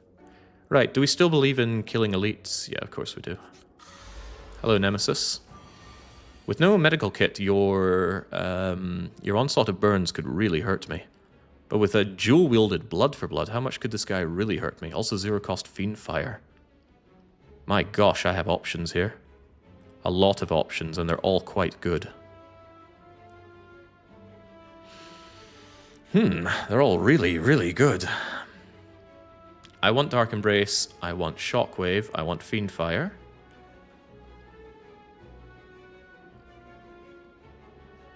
If I Dark Embrace and then Shockwave, I'll draw the Havoc. And then when I play the Fiend Fire, I'm going to draw a million cards. Sure. Notably, I'm not blocking much. But the power through is expensive, and I don't want to play defend. Could also bloodlet for 1 extra energy. Takes a little bit of damage, but it opens up more possibilities to defend, especially with all this stuff coming. Seeing Red could also come at a reasonable cost. Master strategy isn't guaranteed to be 0, of course. He doesn't just die, does he? 6, 7, 8, 9. No, I can't kill him with a Fiend Fire, much as I'd like to. Because I'd like to dual wield blood for blood and go blood for blood, and Fiend Fire him to death, but it doesn't happen.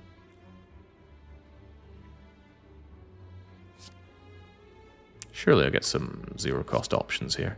And if I don't, well, we take some damage, right? Thank you, Havoc, at massive cost. Deal damage, deal damage, deal damage. Nah, no options here. Alright, just take the hit then.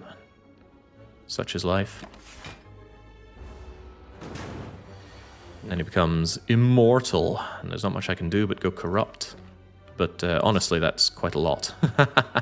That is indeed doing quite a lot.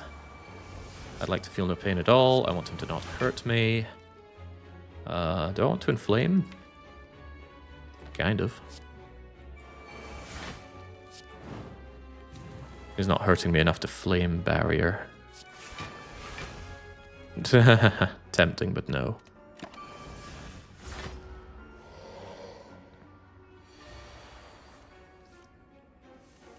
Yeah, those burns, they have a way of coming on in. But I have a way of just deleting you. Deleting you has to be good.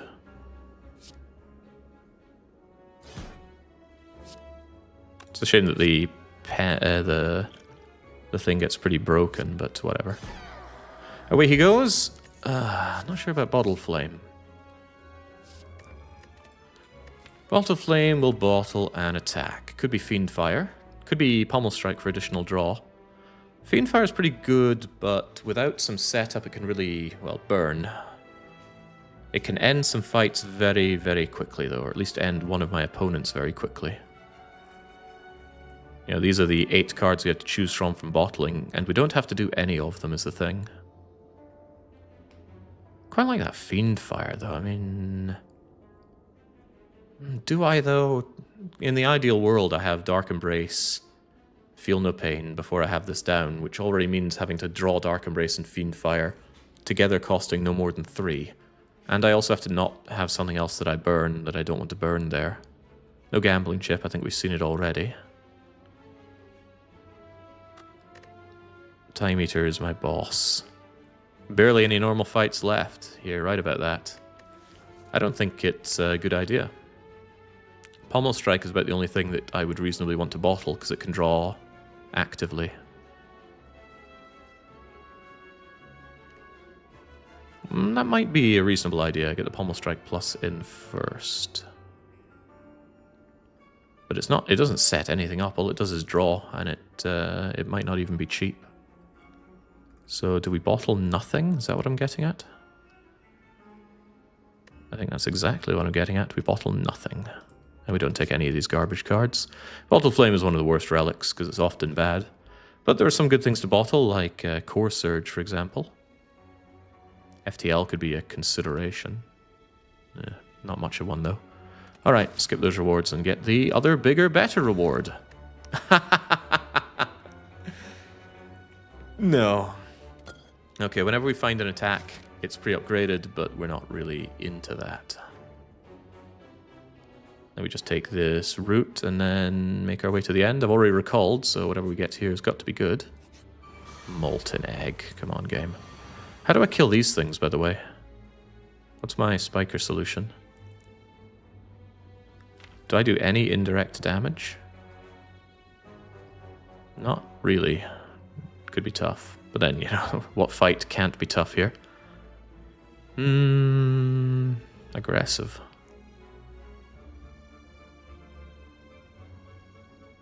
I guess I corrupt and feel no pain immediately, just so I have some block here and now. This is really quite unpleasant. I have to kill these things with big, nasty hits, I suppose.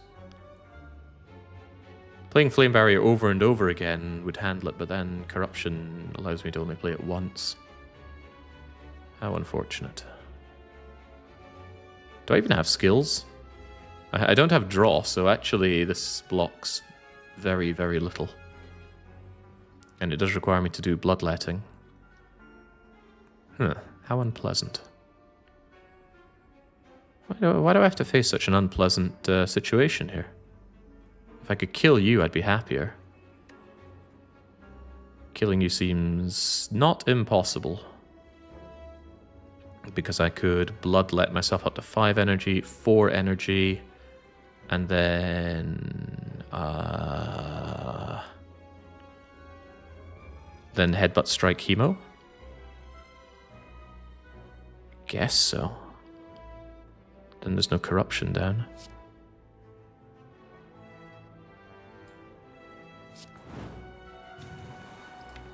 Headbutt the bloodletting? I'd rather not keep pinging myself like that. Yeah, so we have 11, 17, and yeah, you're very dead. Feel quite bad about the lack of setup here, but what's a man to do?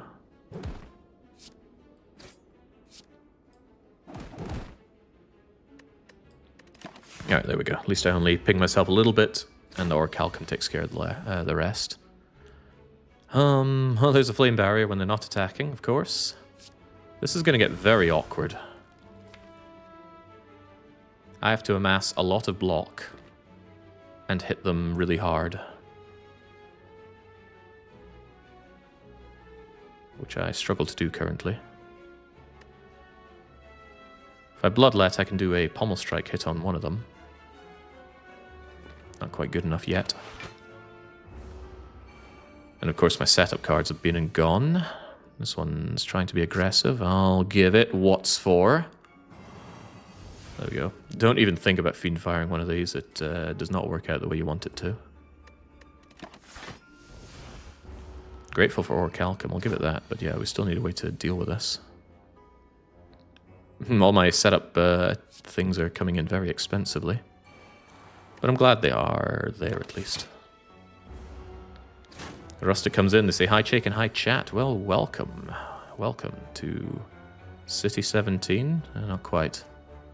Welcome to Pain. Eventually they're going to get maximum spike value, which I think is 17 or 19. Yeah, it can buff 6 times, so it adds 12 to its 7 to 19. And then I really need a solution, which I don't have currently. The block just isn't forthcoming. Yeah, I mean, the blood for blood is there to deal 36, but where's the block? For me, I just take 11, and it doesn't even kill the thing. Is Snecko kind master? This isn't anything to do with Snecko, this situation. At best, I can corrupt here, but where's my damage? There's no damage.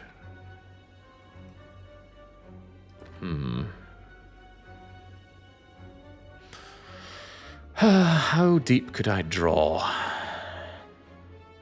There's Master's strategy there.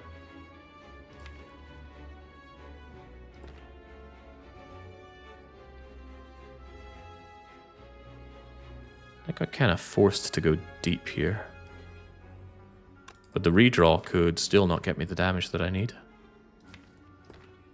Well, forced to go deep. At least we have Dark Embrace down. Although not Feel No Pain.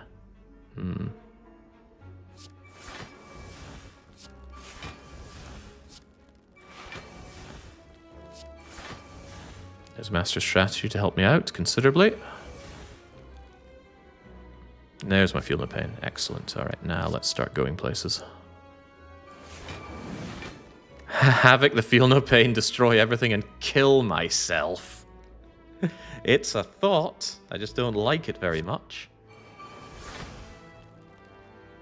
Need to draw a little bit more.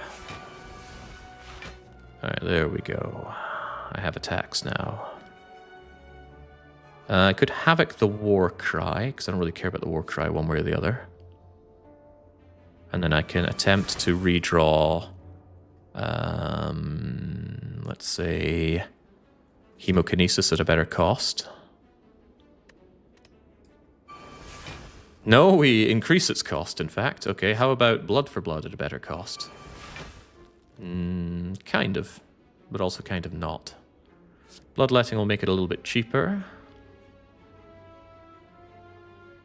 62, huh? Yeah, I do kind of need a bit cheaper here, but...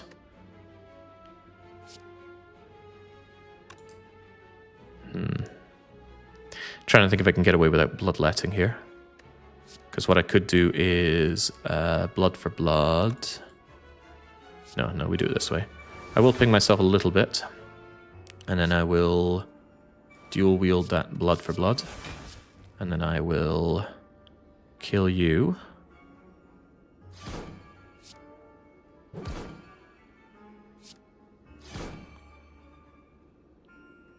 Yeah, just kill you. Whew. Probably could have gotten away without pinging myself there. I think I had spare energy. A second disarm, huh? We're fighting the awakened chump. Disarming him is pretty good. It's pretty good against the heart as well for the multi-hit. I'll take a second one. It's a skill after all. Skills are good. Events that are fights are often not good. Do I just go ham on corruption against this guy? It's hard to think of a reason not to. Sure. You know what? I want my Seeing Red coming in for just free energy, please.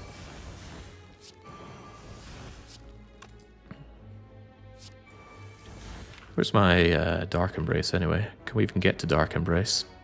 Pommel Strike can draw 2.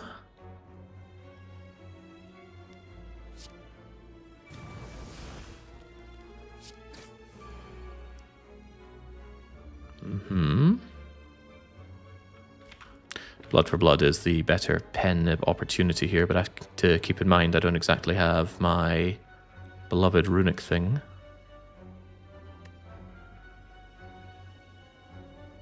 Although I could do zero cost hemokinesising if I really want it dead. Next turn's draw is this, which notably lacks block, so I should probably dig a little harder than this. If I at least get to my master strategy, we can go further and get to Flame Barrier, provided the costs are adequate. Kind of a shame to burn all these cards, though. Yeah, the pen nib is there. Sadly, Fiendfire is a little bit further than we can manage, because we'll get here, and then maybe get here. Actually, if Dark Embrace comes in cheap, we could probably Fiendfire this thing to death. Possibly. If it doesn't, though, the block game is not there, and I'm in a lot of trouble. But that's not trouble that doing extra damage here will solve, right? Maybe it could.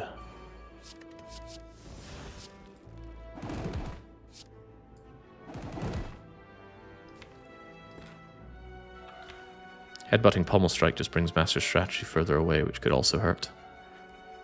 And there's no block to headbutt either. Maybe going Corrupt early was a poor idea. Well, we'll soon find out. I always have the gambler's pot if things look really bad, and there's a 50% potion chance. Hey, Master Strategy at 0 cost. Which can get me to Flame Barrier. Oh, of course it's a 0 cost. I played you-know-what. So we know we get Flame Barrier down on the cheap. So I certainly want to embrace the darkness here. Keep you disarmed. Keep my barriers inflamed.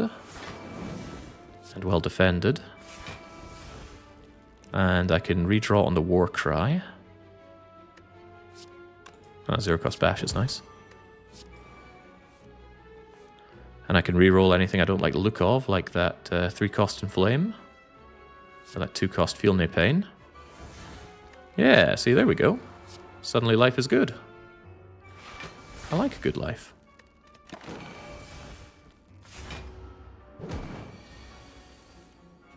And I only had to ping myself a little bit for this. That's got to be good. Not out of it yet, of course, but we're getting there on the being out of it.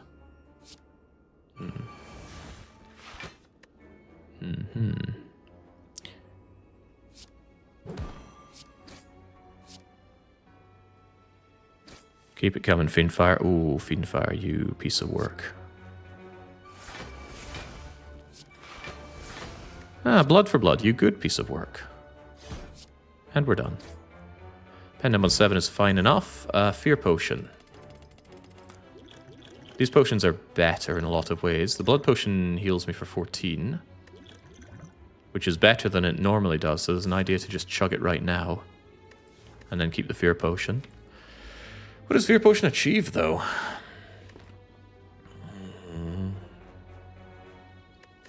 Especially since I could take no damage and just heal on this fight anyway. Nah, screw it. Potions. Body Slam plus. The plus is irrelevant because of Snecko Eye, but I don't amass enough block and I don't have Barricade. Clothesline Plus might not be all that bad with Snecko. I really could do with some more weakness application if Shockwave fails me. It's also Artifact Strip down the line. It's also Bloat. I really don't like having more attacks. How about more Havocs? Havocs! Why didn't I think of that? Deck is really bloated, could do without this Clothesline. But weakness application is really nice. Skip the bloat. Should really actually think about what the hell is my strategy. Right now I'm just playing cards and laughing, but pretty soon the laughter will stop. Because even if I corrupt down everything, I haven't scaled in any way. The only scaling I have is playing Blood for Blood over and over again, which is good, but Snecko Eye does that one in. So what's my superior option for long-term scaling in a fight? It's not there. There's hoping. What's the answer to heart? Yeah, we don't ask these questions. They're hurtful. If I could get a second wind, then I could forgo the corruption the second power through my way up, but I'd need some way to preserve that block. Calipers, barricade. Running out of opportunities to get these things. They won't be affordable in the shop, and I have one more relic from this elite to go. Dual wield is probably... Yeah, but dual wield what? I could dual wield enough in flames that my strength goes up, but that's a lot of dual wielding. Also, if I'm corrupt, then the dual wield goes away. Yeah, I know there are a lot of ifs. If only you took the rupture that was offered. Quiet now. Dual wield a 0 cost pummel strike and get lucky. Yeah, but the Snecko Eye will re-roll that 0 cost. Even headbutting it will re-roll it when it gets redrawn. Hologram gets past that, but we're not the defect and we don't have the shard. Oh well, none of these are the answers what I'm getting at, so we're going to have to hope and pray. I think we saw the abacus. Can't remember. Ah, immediate corruption. If you insist. Especially with Feel No Pain here.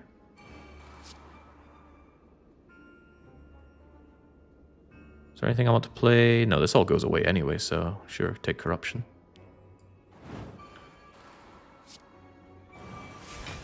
And get this thing just permanently disarmed. Where's my Dark Embrace? Ah, where it belongs, near the bottom of the deck. Very well then. Draw and draw some more, please. Master strategy? Well, it's free. And then I can Havoc Blood for Blood, but that deletes my Blood for Blood, so it's a very dangerous thing to Havoc.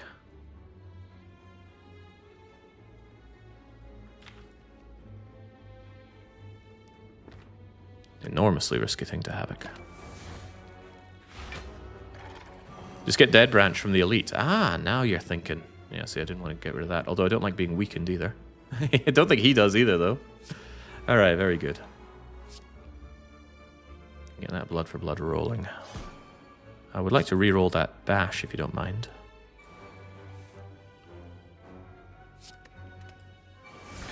Then again, what if I do the Fiend Fire thing? Everyone loves a good bit of Fiend Firing. Clears up a lot of crap, including these wounds. Do I want to play any of this beforehand? The Bash is slightly better. And we have Dark Embrace down, so we draw a bajillion with this as well. Wait, no, think about the Pen Nib. Thinking is good. Maybe a little bit more energy for whatever comes out here. There we go. It's already Vuln. Yeah, it's Vuln, I know, but yeah, it's only getting me halfway through all of this. Could you wield that Pommel Strike? It's only 1 cost, as it should be. Hey, Bloodletting. I can do that because I heal off this fight. Blood for Blood. What are you doing coming in at full cost? I just hurt myself, for God's sake. I'll hurt myself again if I must. There we go. I like it. Do I want to blind play one of these and exhaust them? Not really. I want to not blind play.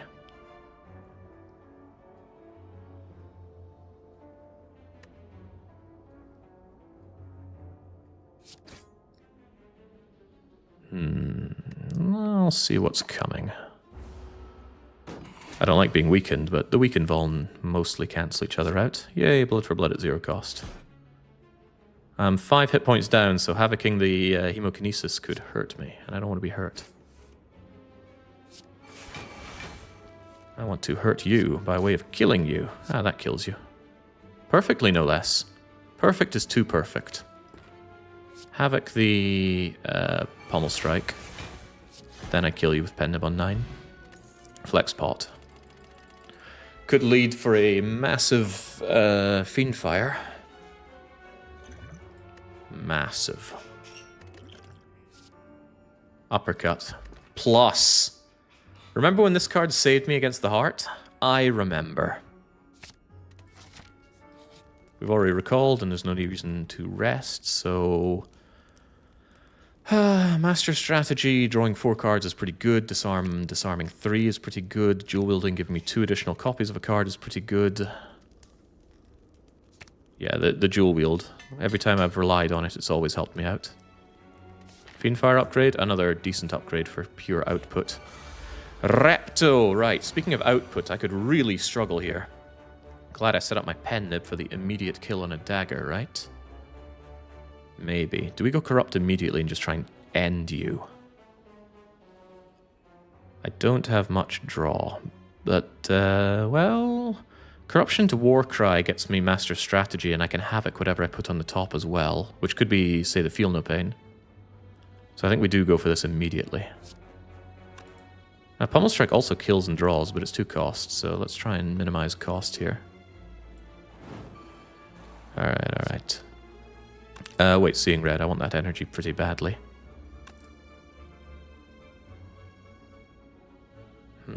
Contemplating putting the Feel No Pain on top to havoc it.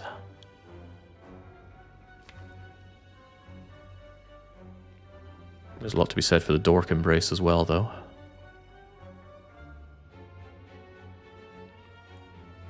I'm almost certainly going to be killing these daggers anyway, unless I really think I can immediately destroy Repto. Shockwave is sadly quite far down. So I think what I want to do is I want to make hand space and I want to master strategy and see what we end up with. Because I could get my way all the way to Dark Embrace here between Master Strategy, Pommel Strike. In fact, this Master Strategy can continue the drawing. And then once Dark Embrace is played, we draw like a madman. Drawing like a madman is good. It's very good even.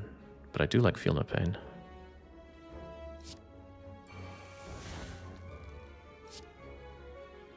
Alright, you be gone. I don't have the space to draw for that.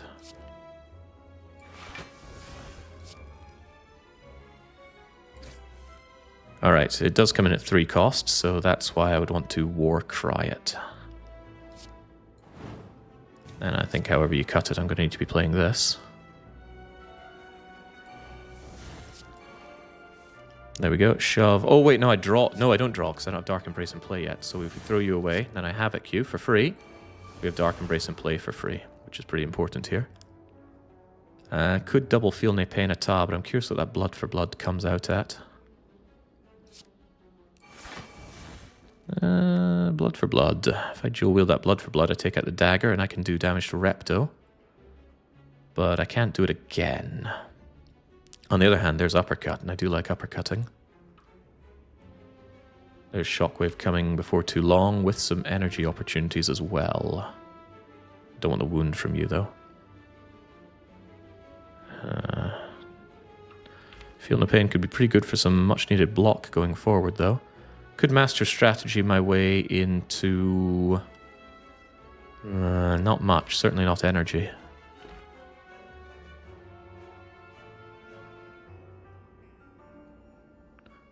But what if the uppercut comes in at a nice low cost and then I dual wield it and I do a lot of damage? That would be pretty cool. Let's take a chance on that. This flame barrier is not going to be coming back in this fight, surely. That is more desirable to dual wield, surely. Although frustratingly, we can only use it once. Dual wield the uppercut, or just play the uppercut. This is my draw next turn. If I uppercut you, I could just Fiend Fire you to death next turn. Would it be to death? No. But with Dark Embrace, I would at least draw a bajillion cards. Like drawing a bajillion cards. Maybe get rid of this junk. It's not that relevant. You know, defend, power through, strike, disarm. Yeah, I don't think so. I want to keep you like this. Although the shockwave next turn could actually be more useful than disarming you here and now. Unless I really think I am just killing Repto next turn, which is not unreasonable. Because we're going to be drawing, let's see, these 7 cards. If I play that, that gets done here. That becomes that. That becomes that. That becomes something else. And then I Fiend Fire and Obliterate. I think Fiend Firing and Obliterating is good, but that means that Disarm is irrelevant. Striking is relevant, though. Art of War is already broken. We'll see where this goes. I'll allow it. Alright, so I don't mind playing these to lower my hand size because they get replaced with something. And I do like extra energy and being replaced with something. And of course being replaced with something. And you still get replaced with something. Some draw would be nice. Do I even have any draw? Hey, Feel No Pain is here. Doesn't replace itself though, but it gives me 2 trillion block. And we still draw.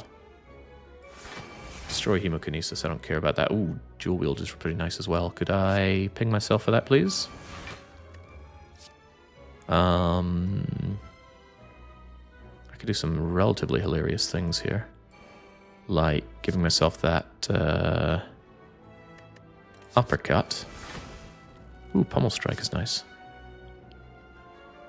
So what I can do is I can Pummel Strike you. Headbutt that Pummel Strike, and then say good night. And then with Pendibon 6...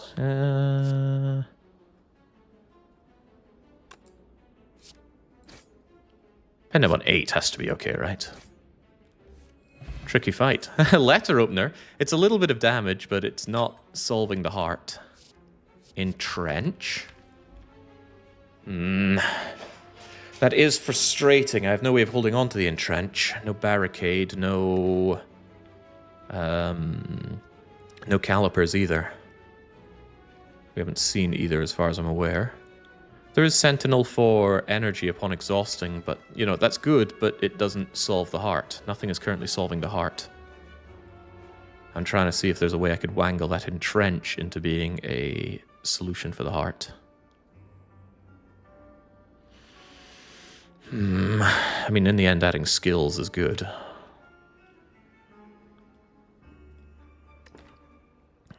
Yeah, what does Sentinel do that Entrench doesn't? It gives me 2 energy, but Entrench with Corruption is free and can turn 30 block into all the block I need, for 1 turn at least. Killing the heart is going to be so difficult.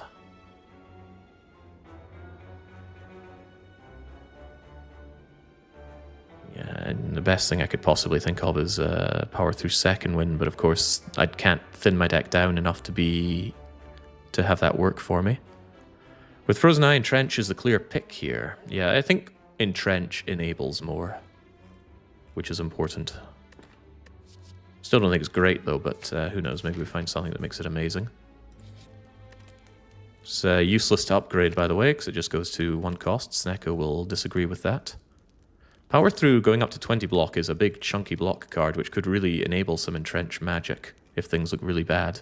But those wounds remain a problem. No medical kit, no True Grit, and even True Grit wouldn't be good enough. I need a second wind for all of those. Feel No Pain at all, giving an additional 4 additional block per exhaust is also quite good. And Bloodletting giving energy is also quite good. Also, Fiend Fire for just pure damage is quite good. Could be necessary for the boss gauntlet, for example. Or the Spear and Shield. Yeah, I do. I struggle on output and I struggle on scaling. We just struggle in general. But the Ironclad struggle bus will at least find its place on floor 50 against the Time Slug, who immediately hits us for 24. Not very nice. And Shockwave is all of our energy. Although Bloodletting is there. Can't disarm Shockwave, sadly. Oh, well, no, we've got Seeing Red. And there's Corruption straight away. Do I go Corrupt straight away against Time Eater? Probably. If nothing else, I can shrug into the Corruption. Yeah, I think my strategy against Time Slug is just kill it, kill it, kill it, kill it. Waste no time, only worms. 2-cost Corruption's fine. Instant Corrupt against the Time Slug. Feels bad in a lot of ways. Alright, what are we doing here then? I need you to be weak and vulnerable forever, please. And enough of that nonsense that you're doing to me. Seeing Red allows me to inflame. You have to believe that's good. Well, the Master Strategy lets me get Dark Embrace. As long as it's not 3 cost, that's very good to have. Yeah. And then, do I want to draw into this Master Strategy? Wouldn't mind that Flame Barrier, honestly. Not take some damage here. And then I could dual wield the Inflame. Might be the scaling that I need, even though I can't play them now. I can play them in the future.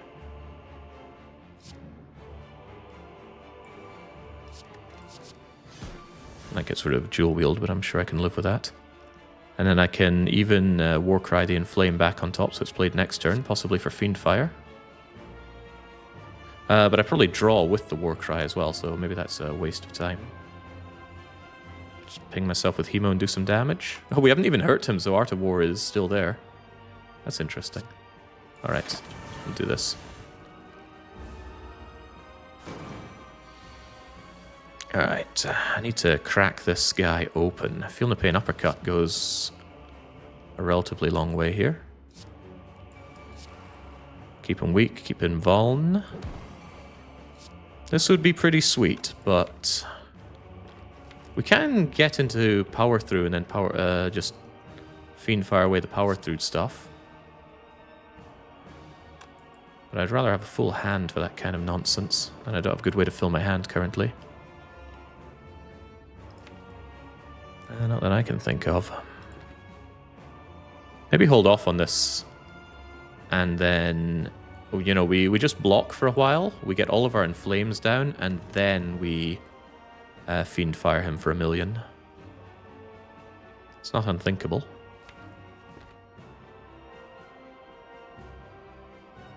But I'd like him a bit lower. So maybe we bring him down to about 200 or so, and then I kill him with Fiendfire. I pin Nib Fiendfire with all my strength up. We could also flex pot the Fiendfire for added flexing, but that only brings that up to 40 times 4 cards, which is not enough.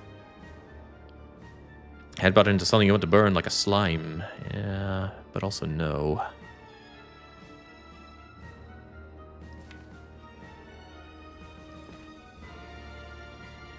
I could still get rid of it by headbutting it and then drawing into it with the defend. But I could also just do nothing. Him doing 6 to me is hardly the end of the world here. That's what I draw next turn. Seems fine for now. But only for now.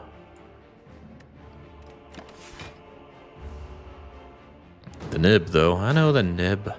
We'll get the Nib set up for later. We can still bash him for vulnerability after all. And that's still reasonable damage.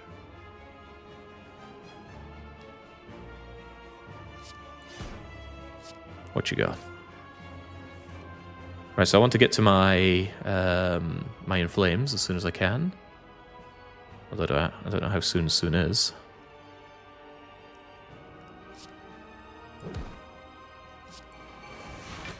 Ah, jeez. That was expensive, man.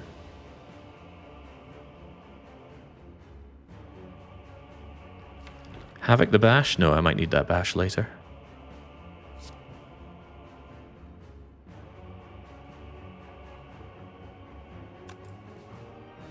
curious about that Inflame, but it has a reasonable chance of being something I can't afford if I Warcry into it right now.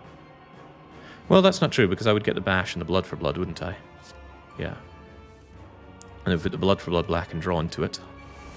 And then, of course, it's nice and free. Life is free, you know? And we keep charging up our Pen Nib. And we believe... Oh, well, actually, now I can Havoc the Inflame. That's hilarious. That's a little less hilarious, though. How are we feeling? Oh, of course he weakened me now. What a buster. If I really believe in Fiend Firing my way to victory here, I should not give in to the desire to Fiend Fire this. That's him weakened and he's doing 36. What a monster. And I'm frail, so what a really nasty piece of work he is. It's alright, we can work our way down now. I was hoping I could work my way down. Might need this to help out a touch. Gonna run out of block pretty quickly, though.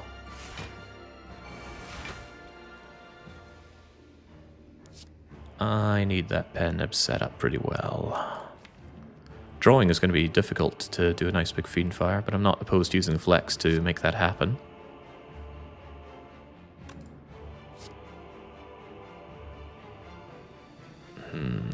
The thing is, I need to be sure that I kill him with a Fiend Fire.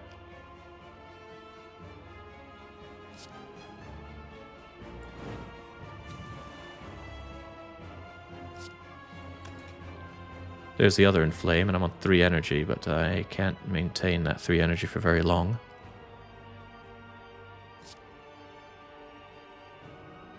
Take a little bit more block, and increment my Pen Nib a touch. I can only play 4 cards next turn, so I hope he's not attacking me. If nothing else, I can power through and trench. Thwack. Oh, right, draw down. Well, at least then we don't reshuffle. And I can Inflame, and I don't need to entrench the power through.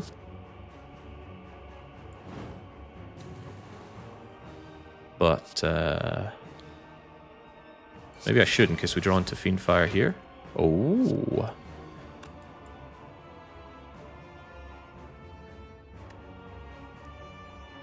I'm not weakened, but I'm not Pen Nibbed either, which is what I'm really going for. We draw through our deck pretty rapidly, though. It's just we don't really have block next turn. 24 times 1, 2, 3, 4, 5, 6. I need a bit more than that, or maybe Flex Potion could do this. Deck's making a barricade. You don't say. I'd love a barricade. But if I flex this one, it's 21 going up to 30. 21? That goes up to 31. 1, 2, 3, 4, 5, 6 times 31 is like 180 or so. But I only have 1 energy left, and if I can't kill him, he gets a massive heal with no real recourse from me. So I need to work on my Pen Nib a bit more. My ability to block is gone, though. I got no more block cards. So there's a strong idea that it's kind of now or never. I could entrench, but for what?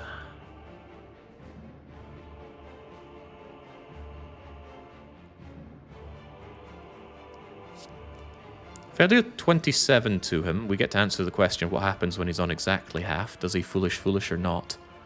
And then we just set up for the Fiend Fire. However, he won't be vulnerable.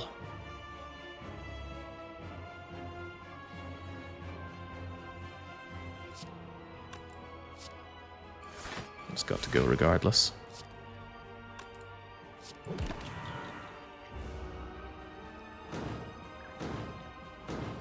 He does not foolish. He has to be below. That's interesting. Right, so what's also interesting is that I need 1 hit to set up Pen Nib and the other hit to Fiend Fire him. Also, is he going to... Oh, he's going to weaken me. That is pretty bad, and not at all what I was asking for. We do get an off turn, though, so... Believe. I don't want these clogging anything up in the future. And I want to know what my draw is going to be. We could uppercut Fiendfire next turn. Yes. Well, assuming we have enough energy for both. Just gotta believe. Actually, in that case... why don't I just bash him now and Fiendfire him next turn? What's the downside? Pen Nib will be set up. Yeah, I will be weakened, but he'll be vulnerable. Weaken is only minus 25% of your damage. In that case, why either way? Blood for blood? Yeah, blood for blood's more damage. I think he's dead, though. Oh, jeez, I need to run some numbers, don't I? The Fiendfire plus is going to be 16, and then doubled. And you know what? I don't want to run the numbers. If he's dead, he's dead.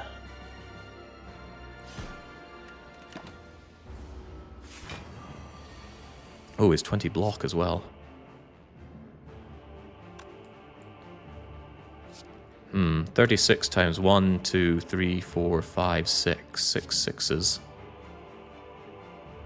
If this doesn't kill him, I'm boned. I only have 1 energy for further things. I could flex pot. And that's like 180, 100. Seems pretty dead to me. 1, 2, 3, 4, 5, 6. It's 180 plus, yeah, he's dead. Goodbye. Alright, nice. All according to plan. What's the plan for this one, though? I've got a number of powers to play, and the Awakened Chump probably has a thing or two to say about that. Why couldn't it have been Donodeka? Donodeka wouldn't have much to say against this deck. Yeah, death to Gluggers. Yeah, what are we even looking at here?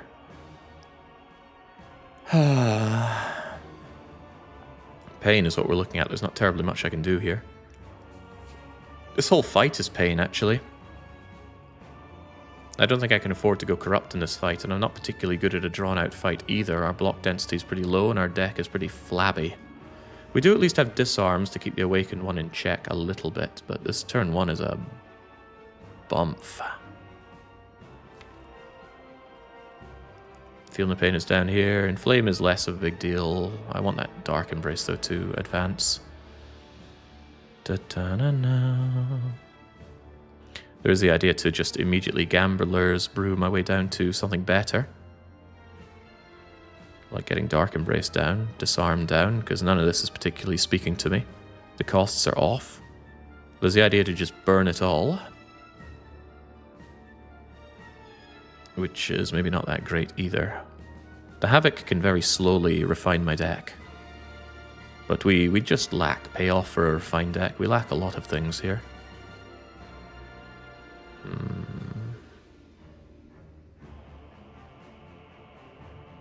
The stuff that's coming is quite garbage as well.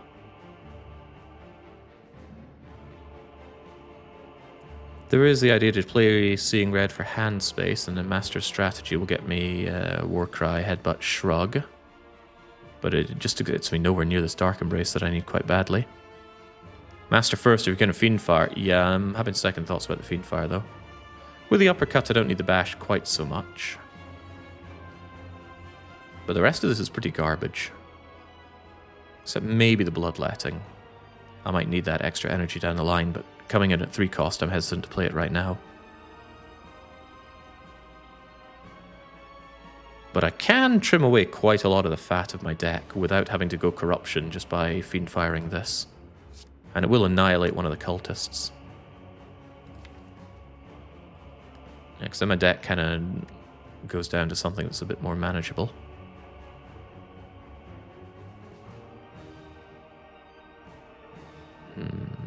Man, this is a taxing run, even to follow as a viewer. Tell me about it. How do you think it feels to play? I'll tell you right now, it doesn't feel so hot.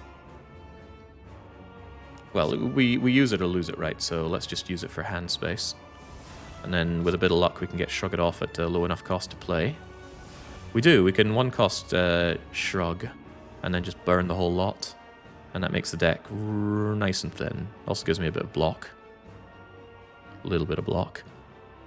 And then my deck becomes very small indeed. Hopefully the costs are a bit more agreeable next turn. I could also save something with Warcry. If I don't want to Fiend Fire something here, I can Warcry it. Currently the Warcry will only draw Defend, which is fine. If I really believe that Bloodletting could save me, maybe I should preserve it. There's also the idea that Havoc destroys that Defend. But when I'd rather Havoc had good power, but clearly that's not happening. Also gets me the Defend to block.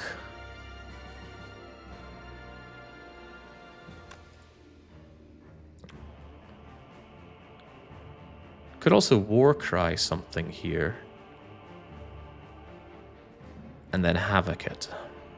That could be the Bloodletting, but I have no draw to aid with that.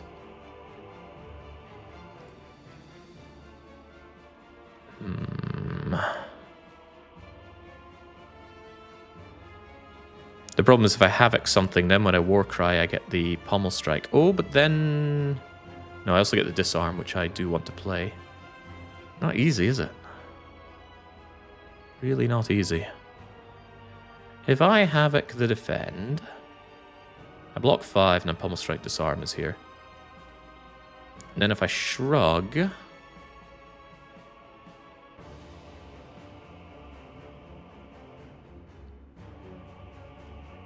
There's a lot of ways that can go wrong. I don't like it.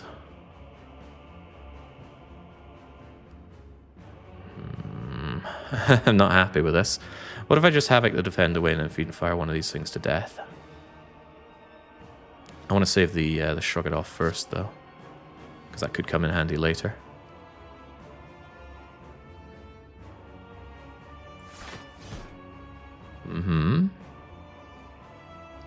Then we Fiend Fire this garbage away. I don't want to destroy my Pommel Strike. And I want that Disarm on the Awakened Chump. A bit of a shame. Oh well, let's just get rid of the highest value Cultist here.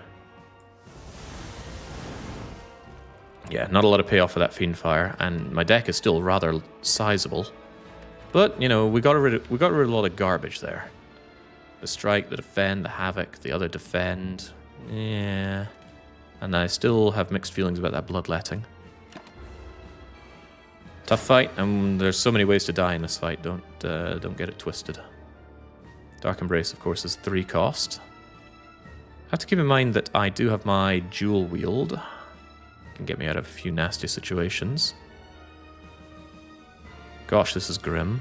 Look at the costs on this. This is madness. 3, 3, 3. 2, 2, and a couple of zeros. Maybe it's not as mad as I'm giving it lack of credit for. Seeing Red gives me the extra 2 energy I need to accomplish what exactly?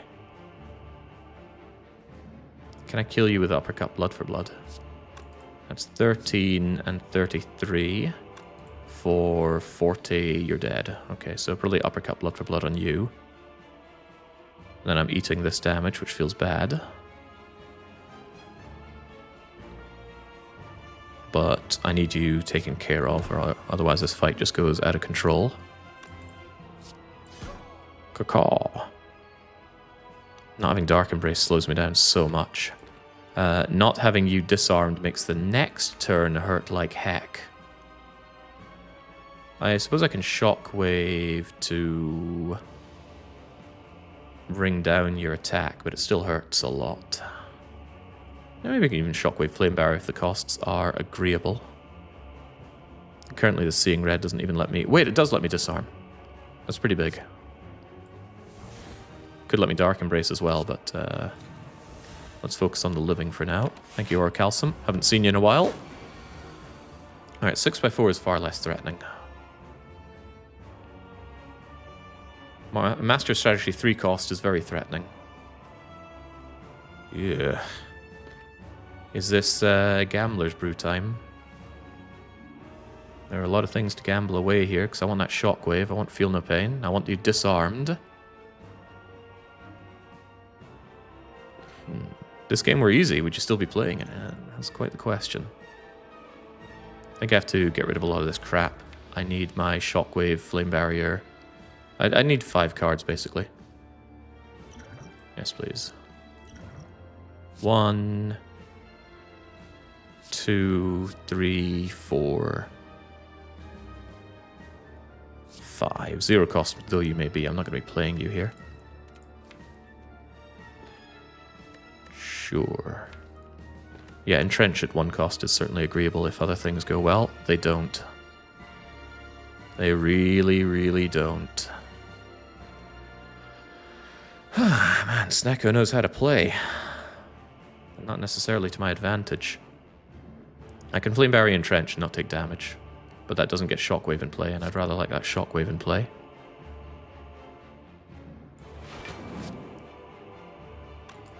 Does Disarm work better here, perhaps? It's going to remove 8 of the damage, so that's pretty much perfect. Alright, alright. And let's not inflame him back up. This fight's going to be tough. I haven't really made any progress here. And the Snecko costs are coming in thick and hot.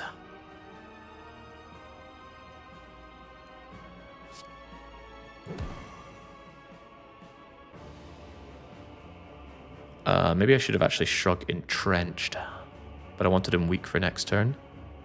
There's a slight chance that I can draw a Shockwave at 0 cost. Kind of delusional. Shockwave, the Shrug It Off will block for 2. Just be delusional. Really bad fight this. I can't just fight him with this garbage. I can't scale myself up with powers, because if I do, he scales himself up in strength. And my powers aren't that hot anyway.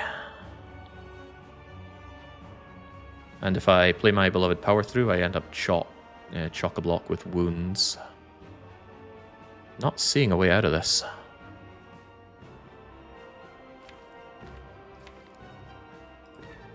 Pretty bad fight. A Dark Embrace has almost lost its pizzazz now, because I don't have many things left to exhaust. It doesn't really speed me up much. And I don't have the payoff for just pummel striking into Blood for Blood because of Snecko and because of not getting rid of a lot of my other cards. And I killed Havoc, didn't I? Maybe I shouldn't have killed Havoc. Having Havoc would be a good way to slim down the deck even further. Oh well, gotta sit in the bed I've made for myself. At the very least, Flame Barrier blocks you here, but what do I do beyond that, other than cry?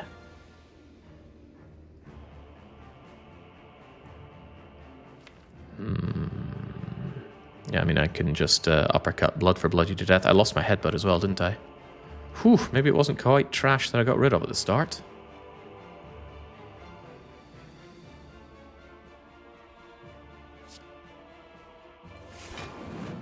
Well, this thing still needs to die somehow. He heals 15 every turn, of course. Very bad news for me. And these powers are bricks for now. Last change is Dark Embrace and Corruption and a Prayer. Yeah. But I don't have any big payoff for anything.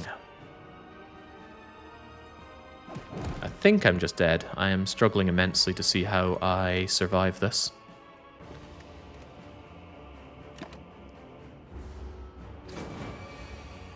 At least his wimpy attack like that is indeed wimpy.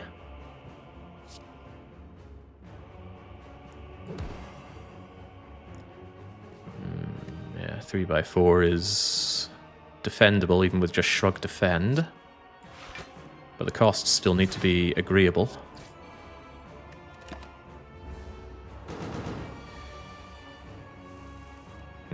Tough. Real tough. I'd like to say I've gotten through worse, but nothing's coming to mind on that front.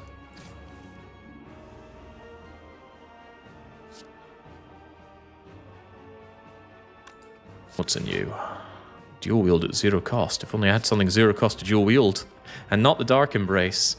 There is an idea that I do a lot of Feel No Paining for later. Because at the final rush to kill him, I could corrupt Dark Embrace, Feel No Pain, and rush him down, but I'm not in a position to be doing that right now. Far from it, I just have to play very, very gingerly right now. But I do still need to keep doing damage, even if it hurts me. Otherwise he's going to out-heal me. Could use the pot, the next phase. Yeah, but for what? There's not really a single turn payoff for 5 strength without my Fiend Fire. And I'm not setting anything up here, which is also quite tragic. And then we run into situations like these. At least that gets that card out of my hand now. That's got to be considered good, right? Pen nib value. If I ever just don't draw my block, then I'm in bad times. And power through is also a brick. Pretty bricky brick. Could dual wield the uppercut. Just lord over him with weakness and vuln, but that doesn't achieve much. I can't dual wield my way into some block. Even Iron Wave would actually be quite useful here. Do I defend and trench? Am I that dilapidated?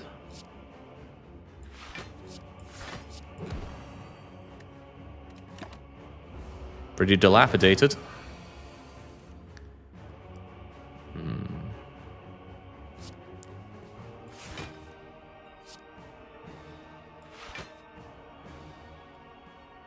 Could you wield the blood for blood? That really saturates the attacks and removes my defense. It's very hard to out hurt his healing.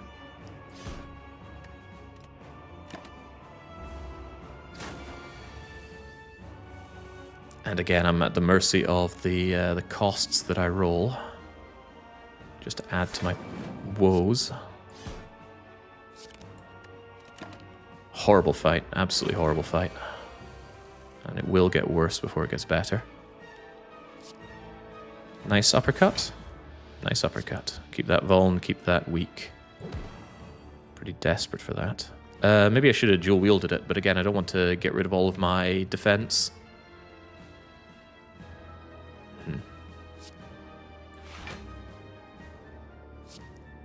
He needs to die.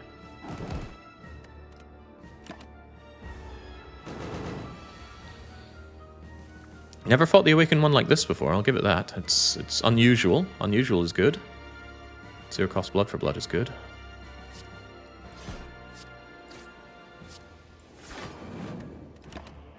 Alright, well we can transform him and then we can absolutely gun it, but gunning it won't come easy. Especially if my powers come in at ungrateful costs, which they could. I could dual wield the pommel strikes. Might have to, given where's my block. And then I have to hope that I can draw some of the block. Not a very block dense thing, is it? We have power through, but I really don't want those wounds. They are difficult to deal with.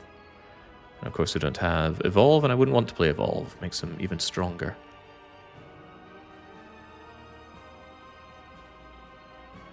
The Entrench will help me block a bit, but maybe we do just get more Pommel Strike pluses. It's not easy though. Yeah, the block is good, but then I end up with Pommel Strike pluses that don't work for me. Yeah, at worst he's doing 7 to me, right? How bad could it be? How bad could it be? Ooh, yeah, I needed a bit better than that. Maybe we get the blood for blood and kill him. Oh, so close. So close. That would transform him, and then I'd even be able to play some powers. Like Inflame and Dark Embrace. It's okay, it's only 7 damage coming my way. Surely we're fine. 3x4. And Entrench is here. 0 cost. So I can shrug Entrench and still be okay. Still be okay. He's going to lose his weaken Vuln pretty damn soon anyway, though. Ooh, I can dual wield the Feel No Pain if I can kill him here. Wait, can I? No. Maybe. If I flex potion, I can smack him, and then I can... yeah, I want to dual wield the Feel No Pain, of course, but I don't get Dark Embrace down. I could also just wait a little bit, but this feels like a golden opportunity.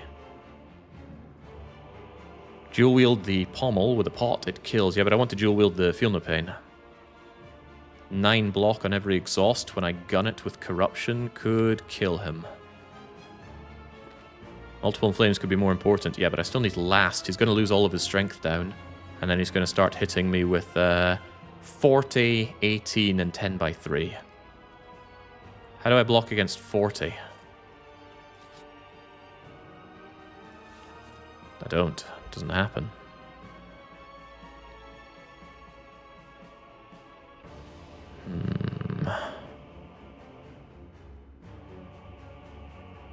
Or we just flame barrier and then we don't worry about this turn.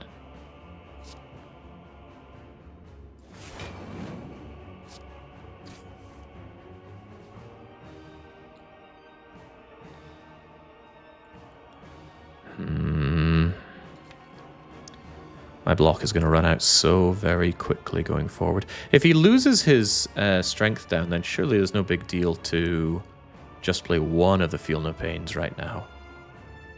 I could dual wield the Feel No Pain and play one of them here. I wouldn't get hurt this time, and then next turn, well, he won't be vulnerable.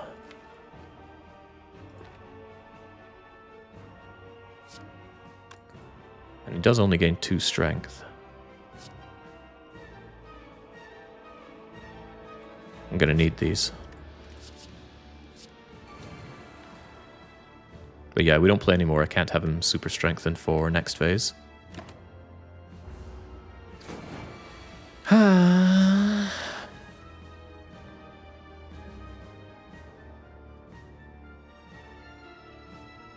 Feel No Pains are there hurting me already, and I don't want those wounds. Wait, I could dual wield the uppercuts right now and then uppercut him to death. But then he immediately transforms and I don't have corruption down. Because dual wield Druid at 3 cost. I don't think I have an option here that doesn't involve me taking this or taking the wounds.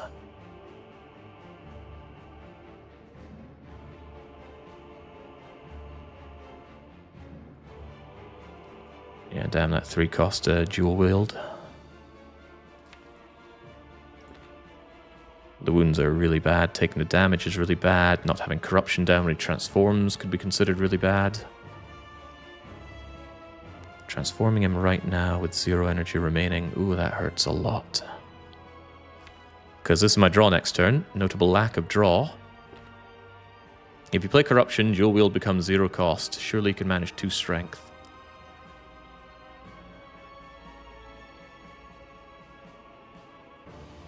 Yeah. But I have no way to weaken him going forward. And I would need that Dark Embrace to be working for me immediately so I can draw down and kill him. But you're right, corruptioning here to dual wield probably... And yeah, I'm tempted to dual wield the Inflame, but he needs to be knocked out first. So what is the play here? Corruption, dual wield the uppercut him to death. Then I still have 2 energy. He's KO'd, then I can Inflame. And then next turn we draw this. We hopefully Dark Embrace, and then we Feel No Pain and everything to...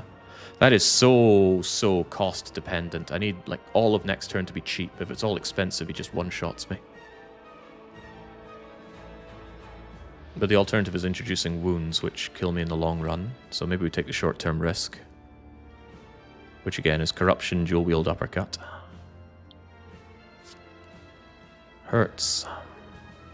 And then I've got a lot of uppercuts waiting for me. None here though, I can't weaken him. So the block needs to play big time. Alright, we're gambling big time. I do kill him with 3 uppercuts, right? That's 13, 20 and 20. Yeah, that's got to be enough. What, 20 and 20? I think it's 19 and 19, but that's still plenty. All right, don't screw me. That's what I keep saying. Kathwack, Kathwack, Kathwack is pretty tight, but now I can Inflame. Hope I didn't need to multiply that as well. Don't one-shot me. It's Going for the one shot. Dark Embrace is 0 cost. Oh, thank God. What a hand. Dark Embrace to feel no pains. I can survive a little bit. Feels good. Now what? Now he needs to die post-haste. Not sure I can kill him post-haste, but I can try. Yeah, this draws regardless, so let's just go for it.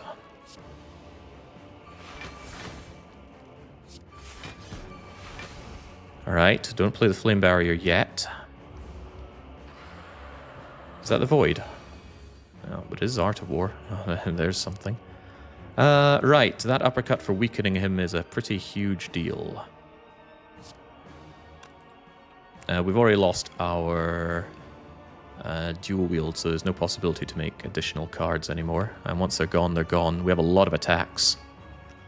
A lot of attacks won't be enough to kill the Awakened one when I'm this weak, but we'll have to do whatever we can anyway. I also need to strongly consider when I flex potion. That healing always plays, but when do we get the most strength payoff? Because right now, it gets me in with the Blood for Blood, the Pommel Strike, and potentially some other uppercuts. Because there's no multi-hit, there's no real payoff for this thing. I think we just go for it. I've got to go for it.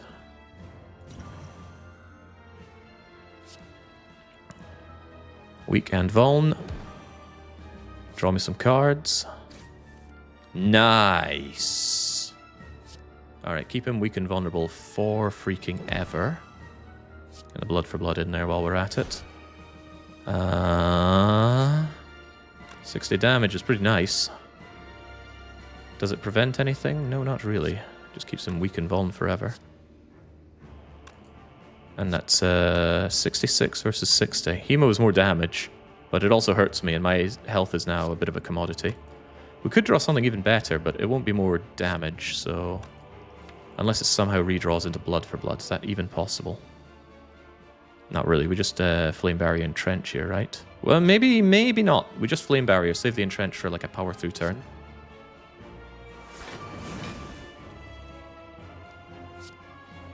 Whack. Alright, can we kill this mother lover? He's still regenerating, by the way. I'm almost out of ways to block. The only thing we have is Power Through and Entrench. And the Power Through's wounds are going to hurt me long term. Fortunately, we have these Pommel Strikes, which draw for me. Hopefully they draw me some 0-cost attacks. It's the only way I have to kill this thing. That's a 0-cost attack, if nothing else. Do I Power Through Entrench immediately so I don't have to face this damage? It's only 15. I think I eat this 15 and we save Power Through Entrench for later. Yeah, I could take 11 damage. I'm okay-ish with that. But he needs to die. I need to throw everything I can at this guy to kill him. Do I Pommel Strike? I should have Pommel Striked first, because then the Blood for Blood might have been playable. It wasn't. I tell you, he's not having a good day right now. I think it's guaranteed kill, so I should probably Power Through Entrench. I mean, barring some disastrous draws on the cost, he's dead next turn. I think I just need like 2 attacks and he's dead. So if I Power Through Entrench, I can save. If I don't Power Through Entrench, then if I somehow Bog Lapse my draw next turn, we're better. But I think saving this 11, which is actually saving like 3 or 4 health, is worth it. Entrench does nothing here. You're right about that. I can also shuffle out these wounds. Ah. Alright, that's good. Alright, he's dead then. Well, I mean, the Void could ruin me, and it almost... It's okay, it goes away.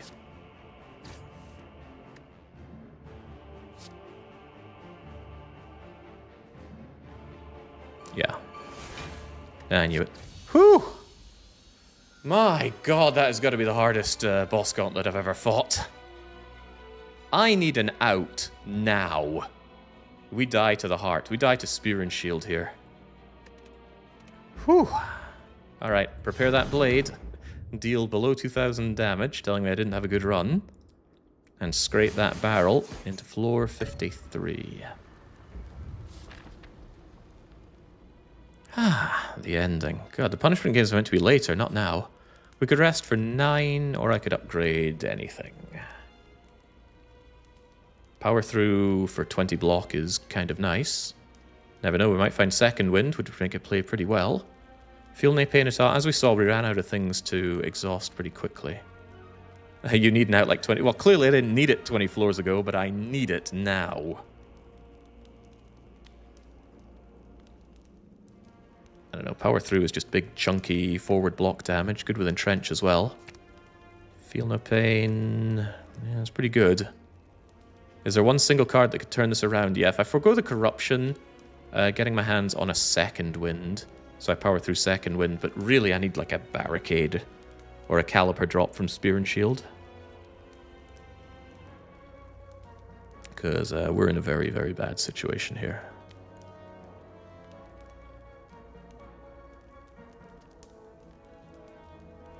Tough call between Feel No Pain and Power Through. I have a lot of exhausting cards, but they do go away is the problem.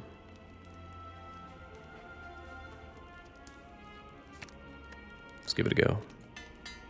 What about a Dead Branch? Dead Branch is a rare card, so I couldn't afford it if it's in the shop. It's not here. None of the outs are here, so I think it's... Ooh, hold on. Dupe Potion. And I can afford both these Dupe Potions. Dupe Feel No Pain, Dupe Dark Embrace. Dupe Uppercut in a moment of madness. Yeah, dual wielding dual pots is pretty impressive. Yeah, I know you're laughing at it, but I'm thinking about it. There is an Exhume as well, yeah, but what does Exhume target? Shockwave? It cannot target powers if they were played.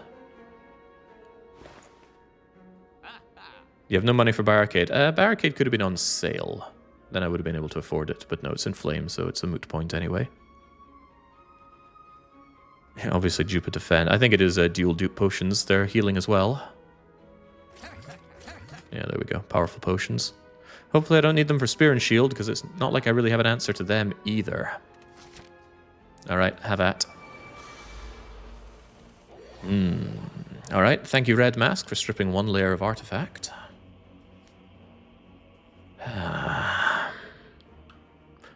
Oh, they're coming in very aggressively. Dual wield, Feel No Pain. You can triple play a card if you double tap it and Dupe Pote. I think the most you can play a card is 7 or 8 times if you stack all the multiplying effects. So do I just Corruption this fight and go ham? Corruption is coming in at full cost, but I get a 2 rebate on the Seeing Red. We have no draw this turn though, but I'm probably going to want to mass some block against this nonsense. We know what's coming, so we can plan our way forward. This is why I don't like the Frozen Eye. There's so much planning for what comes next, which I don't particularly enjoy doing.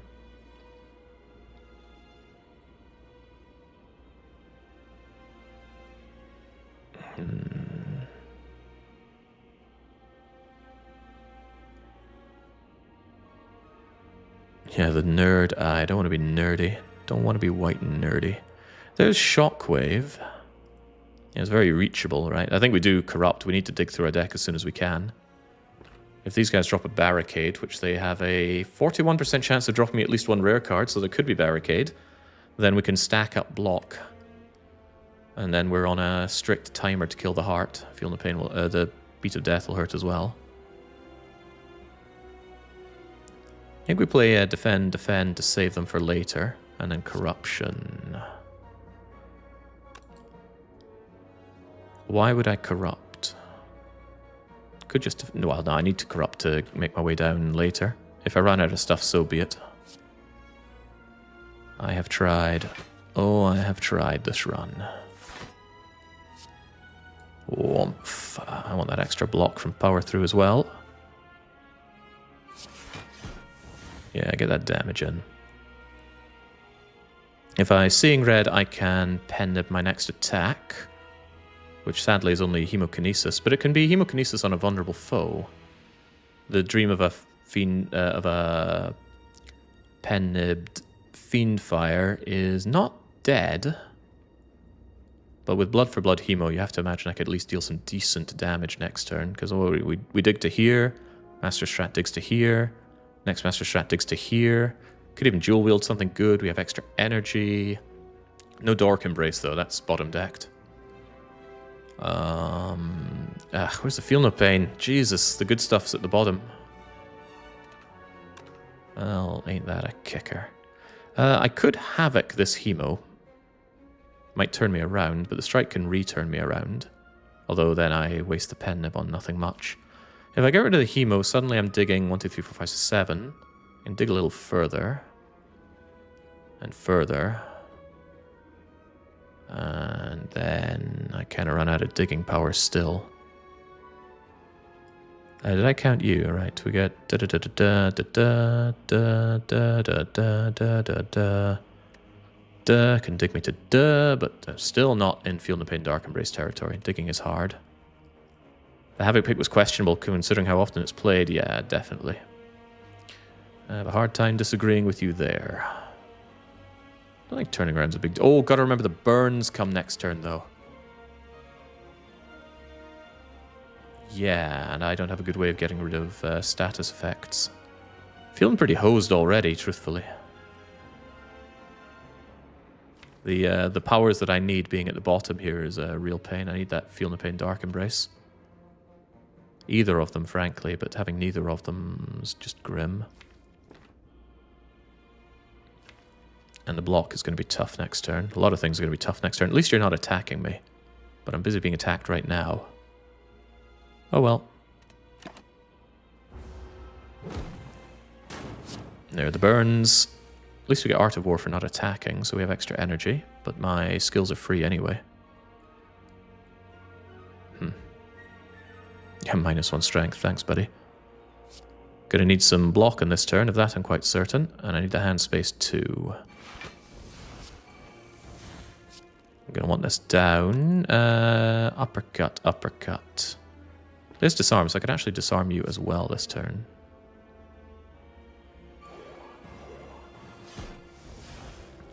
Don't particularly want to Hemo.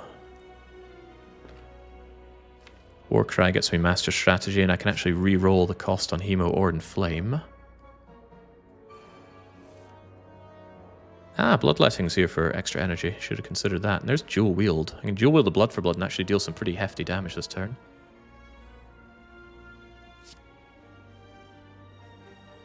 It's 0 cost anyway, so the Hemo doesn't play that much. The Inflame probably doesn't play as much as Hemo does, but it could get me that Fiendfire to do a lot of in the future, so... Let's keep hoping. Oh, well, it's cheaper. Not only that, I can dual wield it. But I think I'd prefer to dual wield my Blood for Blood to get some criminal damage going here.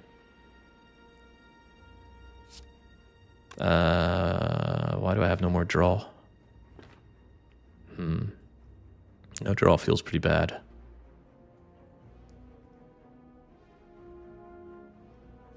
Why was I under the impression I was going to draw more? Is it dupe pot time? I'm struggling to see the dupe pot capacity here.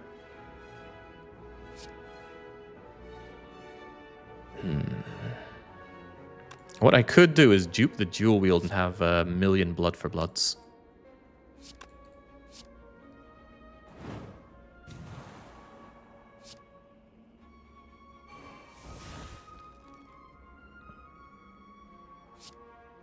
Because this does 34, so that's about 90 with the 3 of them.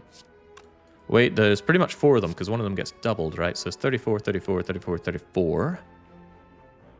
So 120 or so. Yeah, I think I need to dupe the dual wield and get myself 5 copies of Blood for Blood. That does kill you, and it helps me with this fight immensely, and it prevents a lot of damage. So I think this is a great use of the dupe pot, dupe the dual wield.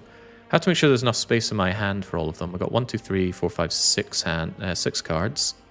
You'll go away. I've got 5, and I'm adding 4. So yeah, I think this is a weird thing to do, dupe potting the dual wield, but I've never done it before. We'll do it now.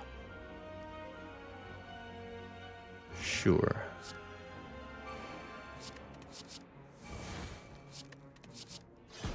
Value. Alright, this thing needs to die. Am I sure I couldn't have killed it without the hemo? I didn't need to dupe. Okay. Ridiculous. But on the other hand, it advances the spear's death as well. I think I will ping myself just for this, just not to waste damage. That's a bit silly, right? The Fiendfire is there to end him next turn. Let's not ping ourselves. But he is blocking. He's blocking himself for 30, so I have to deal 100 next turn. Can I deal 100 next turn? I'm pretty sure I can. And even if I can't, I can block plenty. That's not 99 armor. Smash gives him 99 armor. Alright, I'm going to save myself 2 health. If that backfires, then so be it. Oh, hang on. I don't have Dark Embrace. Why did I think that I did? Keeps happening. Dark Embrace is there. I don't have a way to draw to it currently. But I do have Entrench, so believe. He's not dead, is he? 16 times 1, 2, 3, 4, 5, 6. 60, it's 96. Doesn't draw, though.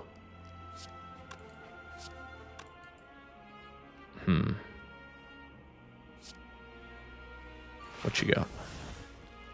Feel no pain, can't work with a Fiendfire. But I could always just Flame Barrier and Trench and then Fiendfire and kill him. Yeah, 16 times 6, that's 60, that's 90, 96. He's got 101. And I'd really rather not take this damage. If I... Oh, yeah, I should get this down, right? Given half a chance, I'd like to not take this damage, please. Oh, now he's going to block himself for 99, by the way, so... Ah, Dark Embrace is here. Where's my block?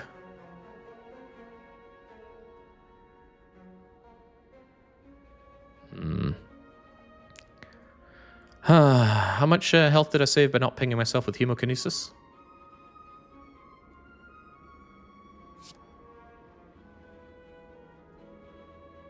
Ascender's Bane is block. Yeah, it's 4 block.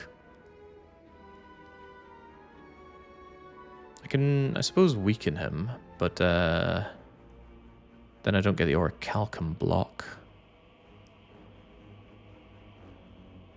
Yeah. I'm thinking Uppercut Orichalcum can help me a fair bit here. Alright, I'm taking 1 here then. I think I can deign to take 1. If I disarm him, I take a little bit more than 1.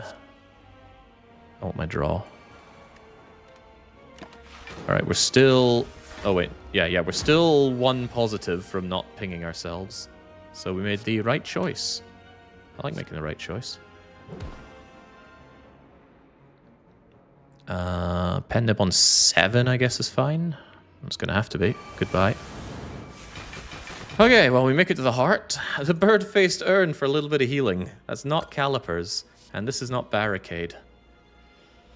I might make good use of a second shockwave. The weakened vuln. The earlier I can get that, the better my chances of surviving the first round are against the heart. But this is absolutely down to how magnanimous Snecko Eye and the Draw Order boss feels. Let's hope it's extremely magnanimous. Hello, Heart. I am here with turn 1 Corruption, which I don't want to play, but on the plus side... I'm sure there's a plus side to that. Are we sure we can't just corrupt our way out of this? Like, really? Is there not a way for that? I mean, what if we get... Well, Dual Wield is far away from Feel No Pain. Feel No Pain is right there. The Uppercut is here to keep him weak and vuln immediately, though. And Blood for Blood is also playable, kind of.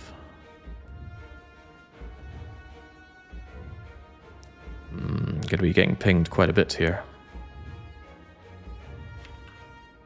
Alright, well, we have Shockwave next turn, so he will be vulnerable.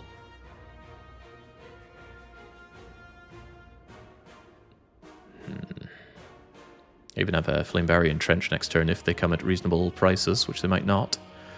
That's assuming I can get 1 more draw. I want that Feel No Pain, but I think I need to dupe that Feel No Pain to have any hope of survival here. There's no draw, is there? Nothing here draws, so actually, next turn looks really bad. Tremendously bad. What am I meant to do? Dual pot, Feel No Pain, and then Fiendfire? There's no draw to go with that. Although it will block quite a lot. So right now I think we just uppercut. We inflame, we uppercut, we orichalcum, we cry. Maybe add in blood for blood, because damage is going to be a big problem in this fight. If that's the case, does defend end up being positive? Yeah, defend will be positive if I do that. We can check the Snecko stats here. It is far and away giving me 3 energy cards. You expect an even distribution here. It still makes it good, though. You draw a lot of cards. There's nothing saying you have to play those high energy cards, but it has definitely been on the more expensive ends of the Snecko eyes. How unfortunate. So, defend, inflame, uppercut, then I take 1 damage, I blood for blood, and then I cry. Yes. Crying is good. Hey, we heal. Thank you. Get that uppercut going. Take a bit of damage so that blood for blood can play for some probably much needed 36 damage. And then the crying can commence. Hopefully the nasty things don't enter the top of my deck.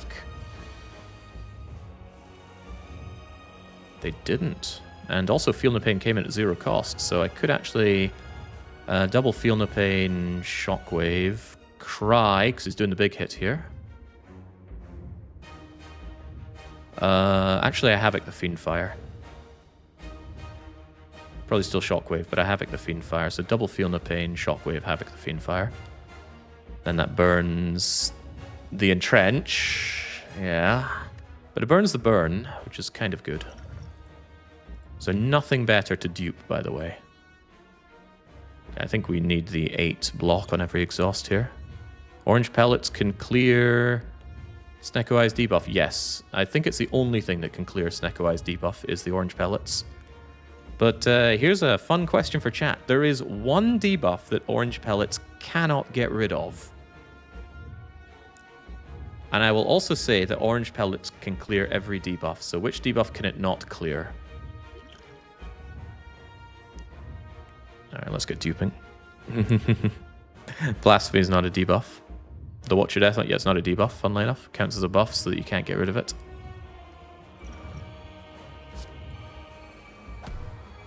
Alright, well, I guess we kind of get some bird-faced urn value out of that. So it's Shockwave and Havoc, right? Because I want you weakened for next turn as well. Also, I get more block out of this, which is cool. Alright, Havoc, do your thing.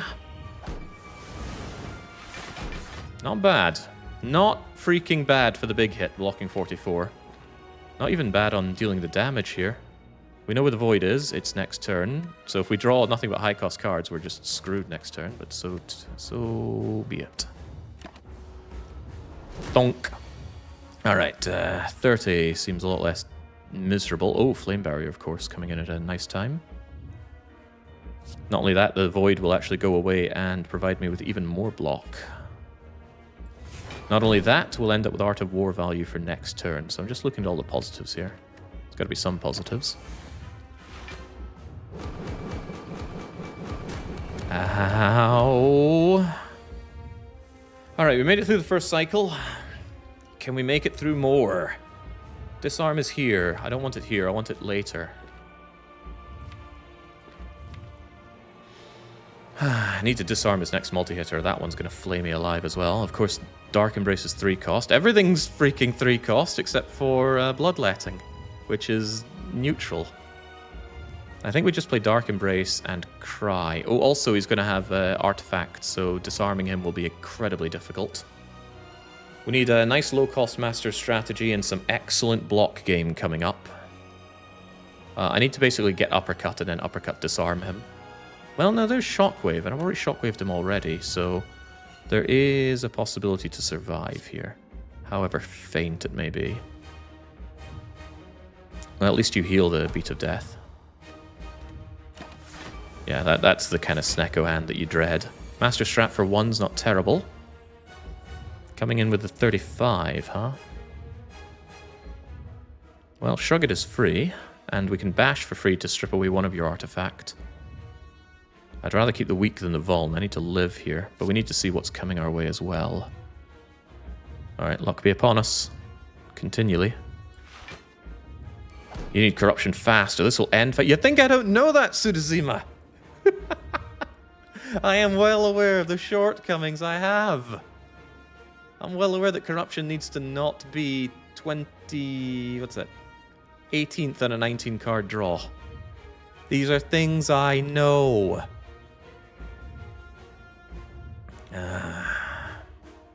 I can't even shockwave disarm here.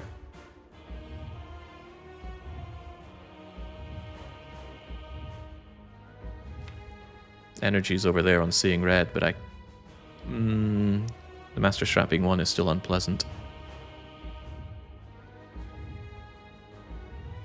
I could power through, of course that comes with its own downsides, and again, next turn remains a problem. Uppercut is there, but Disarm is not. I think I need that Disarm for next turn or I'm hosed. I need debuffs in general.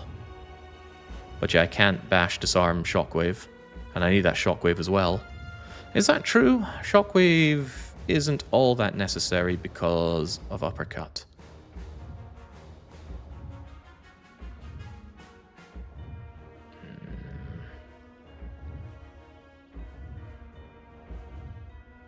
Yeah, if only I could Shockwave and Disarm, then I'd feel okay-ish, but of course they came at unplayably expensive costs, even with Art of War. And not to mention that I'm still staring down 35 unpleasant damage right now. Duel with the Bash to remove the Disarm. Then I can Disarm, that much is true. I take the pretty much full 35 though. That leaves me with no energy to block. Master Strategy into Seeing Red. Yeah, but Seeing Red could be any cost. If it's 0, then I get +1. If not, then I'm in trouble. Again, we don't have corruption down, so this fight could end really rather rapidly.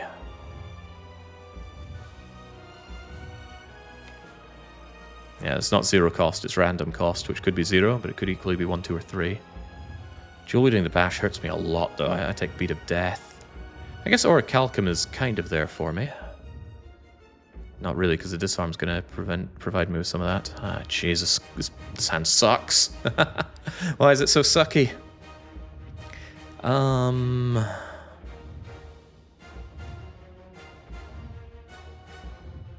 The next Disarm is a mile away.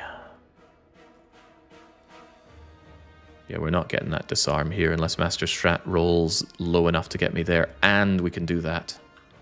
It's not unthinkable, right? We have energy next turn, so maybe we focus more on ourselves. So what would that mean for me? Warcry, Disarm, and Pray for 0 cost. No, I don't want to pray. I want to do the best thing I can do here. There's a reasonable chance of having enough energy to get down to Disarm next turn, which is when we need it. So with that in mind, maybe I power through, bash. I could Warcry one of these cards for it to be better, like that Shockwave. A Warcried Shockwave cuts Uppercut out of the picture, but anything... Seeing Red or Master Strat or some other things could get me down there. I know I'm mortgaging my problems, but Shockwave would be very, very handy. You know, if it worked, which currently it doesn't. Which lets me power through, bash, disarm. Yeah, but the whole idea is to get the disarm here. But I want... Maybe we...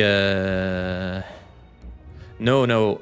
When I Warcry, it comes back at a random cost. So if I Warcry, I'm praying for Shockwave to be 0. That's not a good chance. If I just dual wield the bash, I can tear down the artifact entirely. Take Beat of Death, power through away some of this injury. And then I have 1 energy with which to play the Slime to block a little bit more. And then next turn, we're at the mercy of draw costs. But if we're able to Uppercut, we can weaken. And if Master Strategy, together with some power, gets me to Disarm, then we're pretty safe. That's a lot of ifs, but it's the best I can do right now. So we dual wield the bash, huh? The really sad thing is that that's a lot of bashes coming to me later on, and I won't want those bashes later on. But survival here is paramount. I mean, there is a chance of seeing red comes in 0 cost and gives me the energy to do everything with Master Strategy, but the odds are too low. Let's destroy that artifact. Do I really believe that?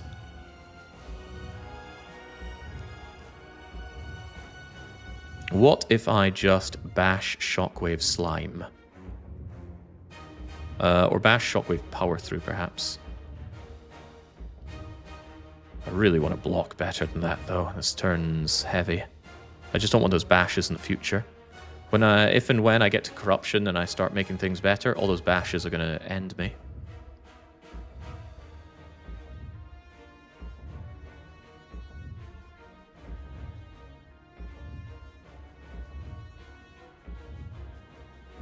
I'm struggling here. Warcry the dual wield into Master Strategy and play everything at 0.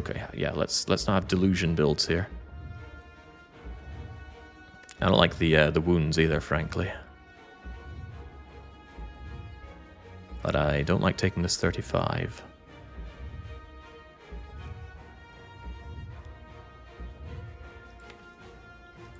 Kind of a shame that dual wield is here as well, because that uppercut won't last very long. I suppose on the plus side, I already have Dark Embrace and Feel No Pain double down, so once I reach that Corruption, things look better, but I gotta reach that Corruption as soon as I can. At least all the skills will still be there, but so the biggest priority is reach there in time. And that means keep yourself alive for as long as you can.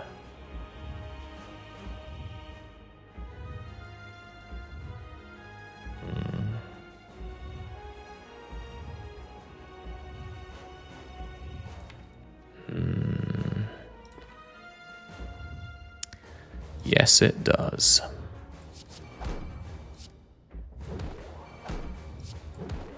Alright, the artifact is gone. Meaning I can play the disarm if I really don't want to get screwbarred next turn.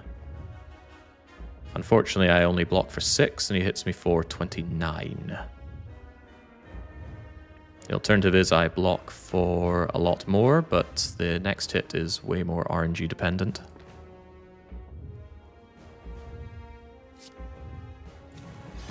Do it. I could bash him again if I want. I think that's a silly thing to do. Alright, hit me. Ow. Oh, look at that! Oh, 0 cost, 1 cost, 0 cost, 0 cost.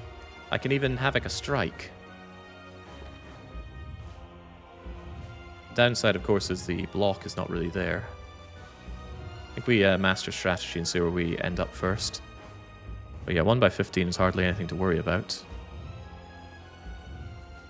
Maintain the weakened Vuln. I know Havoc blocks. It gets rid of that strike as well, which is pretty damn good. Is there any chance I could dig to something much better to Havoc, like the Corruption? I need to reach that Corruption like nobody's business. Don't play the disarm, he purges negative strength. And finally, RNG is rebalancing. You got this. I don't know if I got this.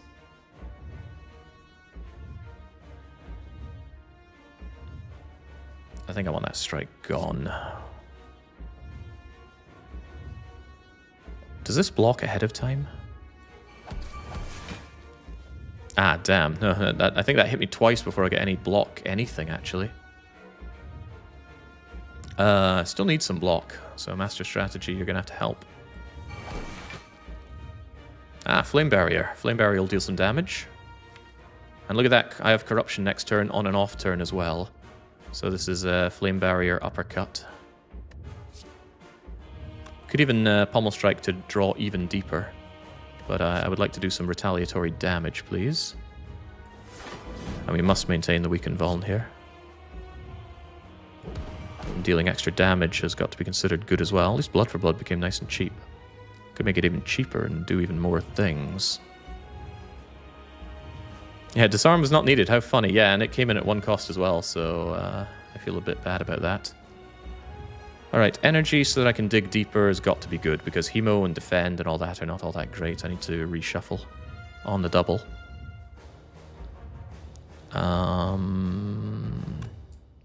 Yeah, and I also need to deal some bleeding damage.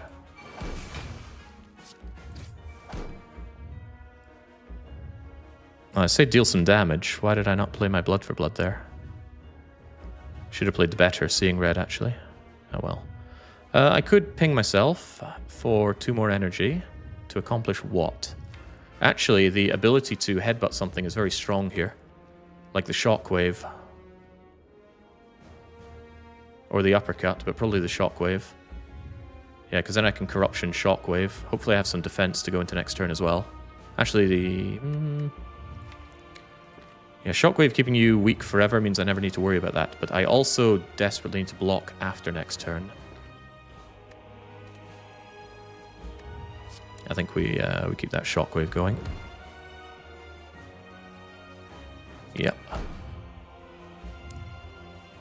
Do I ping myself for 3 vital damage in order to deal 36?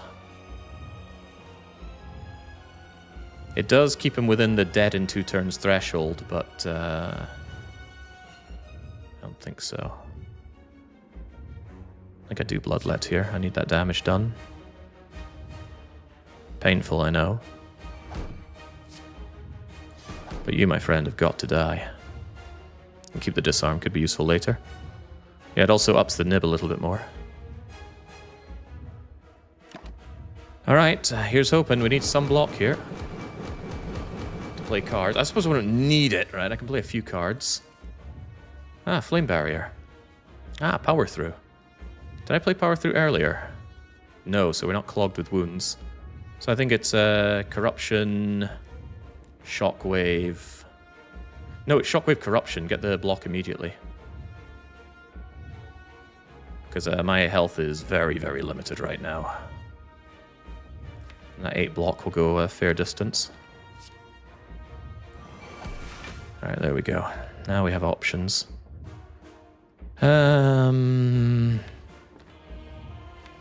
We have to keep some block going forward.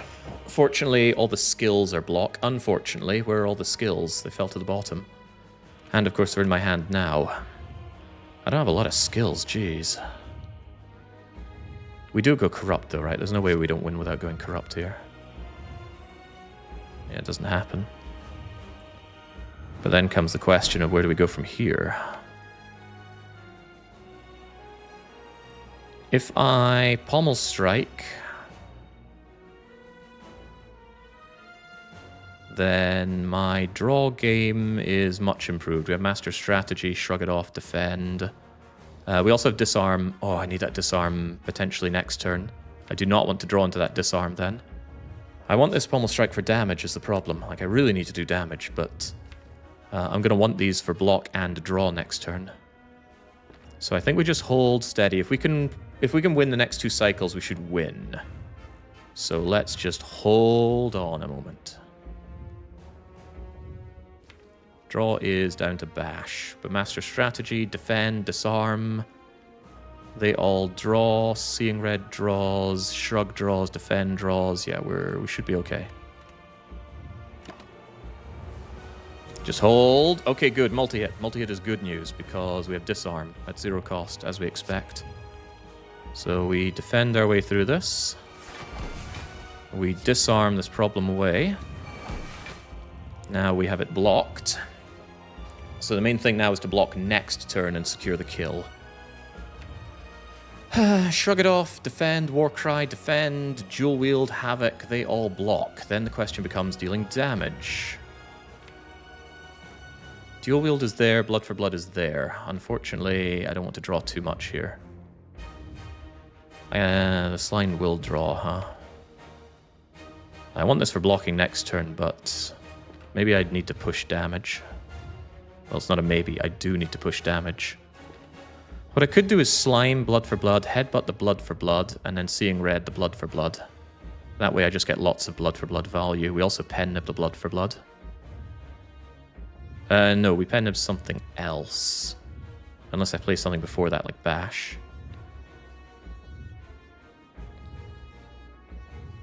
Sure. So what is this? This is Bash, Slime, Blood for Blood. Hopefully the Blood for Blood doesn't come in at a ridiculous cost. It might, though. Really might. Is there something better to headbutt? Yeah, the funny thing is, the Flame Barrier would come in and knock him out for good damage. But I'd quite like the Flame Barrier on the redraw for block. I don't disagree that the Flame is 60 damage, but the Flame is also block, and I need block soon. It could be that I can make him kill himself on his next multi-hit as well, with the Flame Barrier. Right now I have an opportunity to do raw attack damage. And we do have blocks sorted for next turn, for now. And only for now. Could be 200 now and 19 later too, exactly. Normally one would think damage now is better than damage later, but the fact that it blocks as well is a pretty big deal. Alright, don't screw me on cost. Yeah, 2's acceptable, especially for that kind of 72 damage.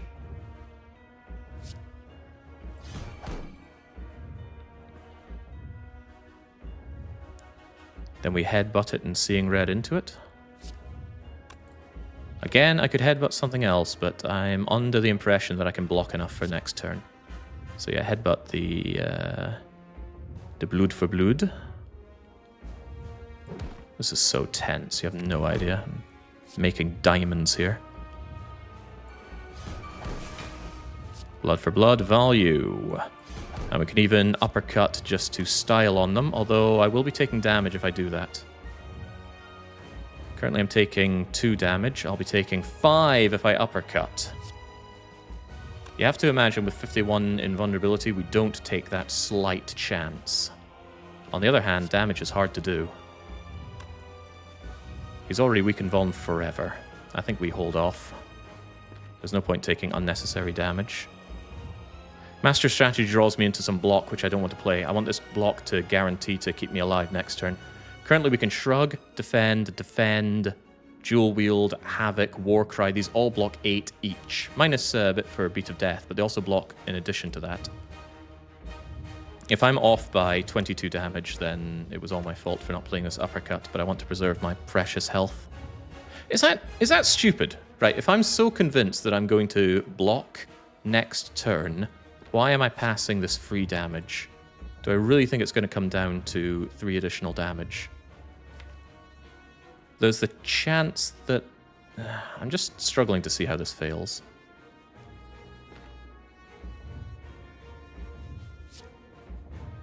Deal the damage. It might. Yeah, it might. It might. So let's not have it do that. Gotta block first and foremost. Don't play... well, Havoc could kill me. Let's not do that. Yeah, now I need to block, and I need to see what my draw pile is. None of this I care about shuffling in or out, so let's just do this.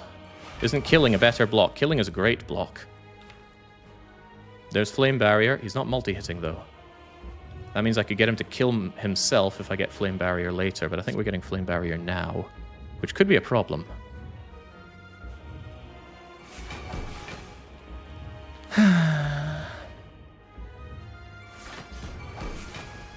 Well, we're full blocking this at least. Yeah, there's the Flame Barrier. But, yeah, we have options here. Pretty good options.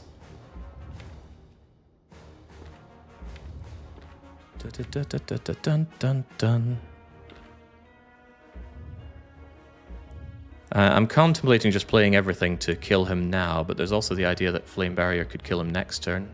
Wait, no, next turn's his off turn. Okay, we should be fine here. In that case, we just do something like Dual Wield the Blood for Blood. Which could be made free with Hemo. If I want to play real close to the sun. He's not dead with this, but wait, is he dead? It's pretty close to dead. I think I just dual wield the Blood for Blood and I Hemo. And then he's dead. I like him being dead. Yeah, sure. Dead, dead.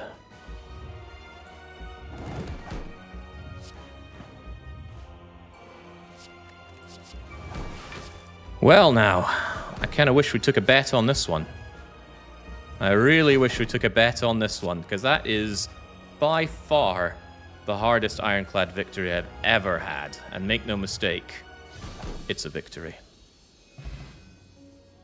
Jesus Christ.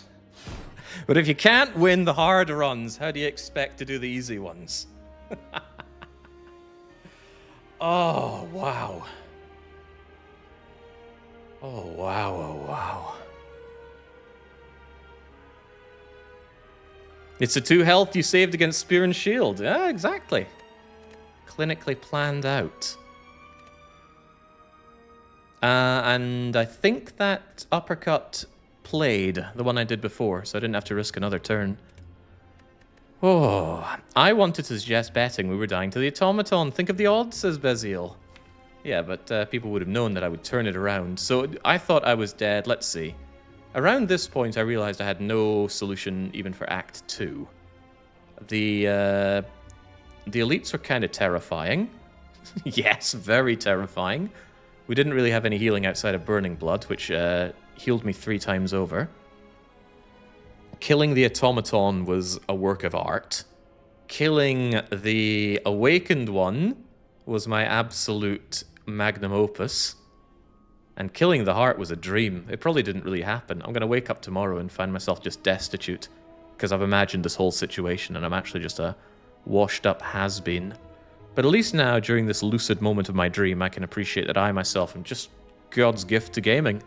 I knew it all along, but it's nice to prove every now and then, because some people, they lose the faith. It's like Dominions, right? We have to have a show of our magnanimous divinity for people to believe we can make it. So we healed 3 times with Burning Blood.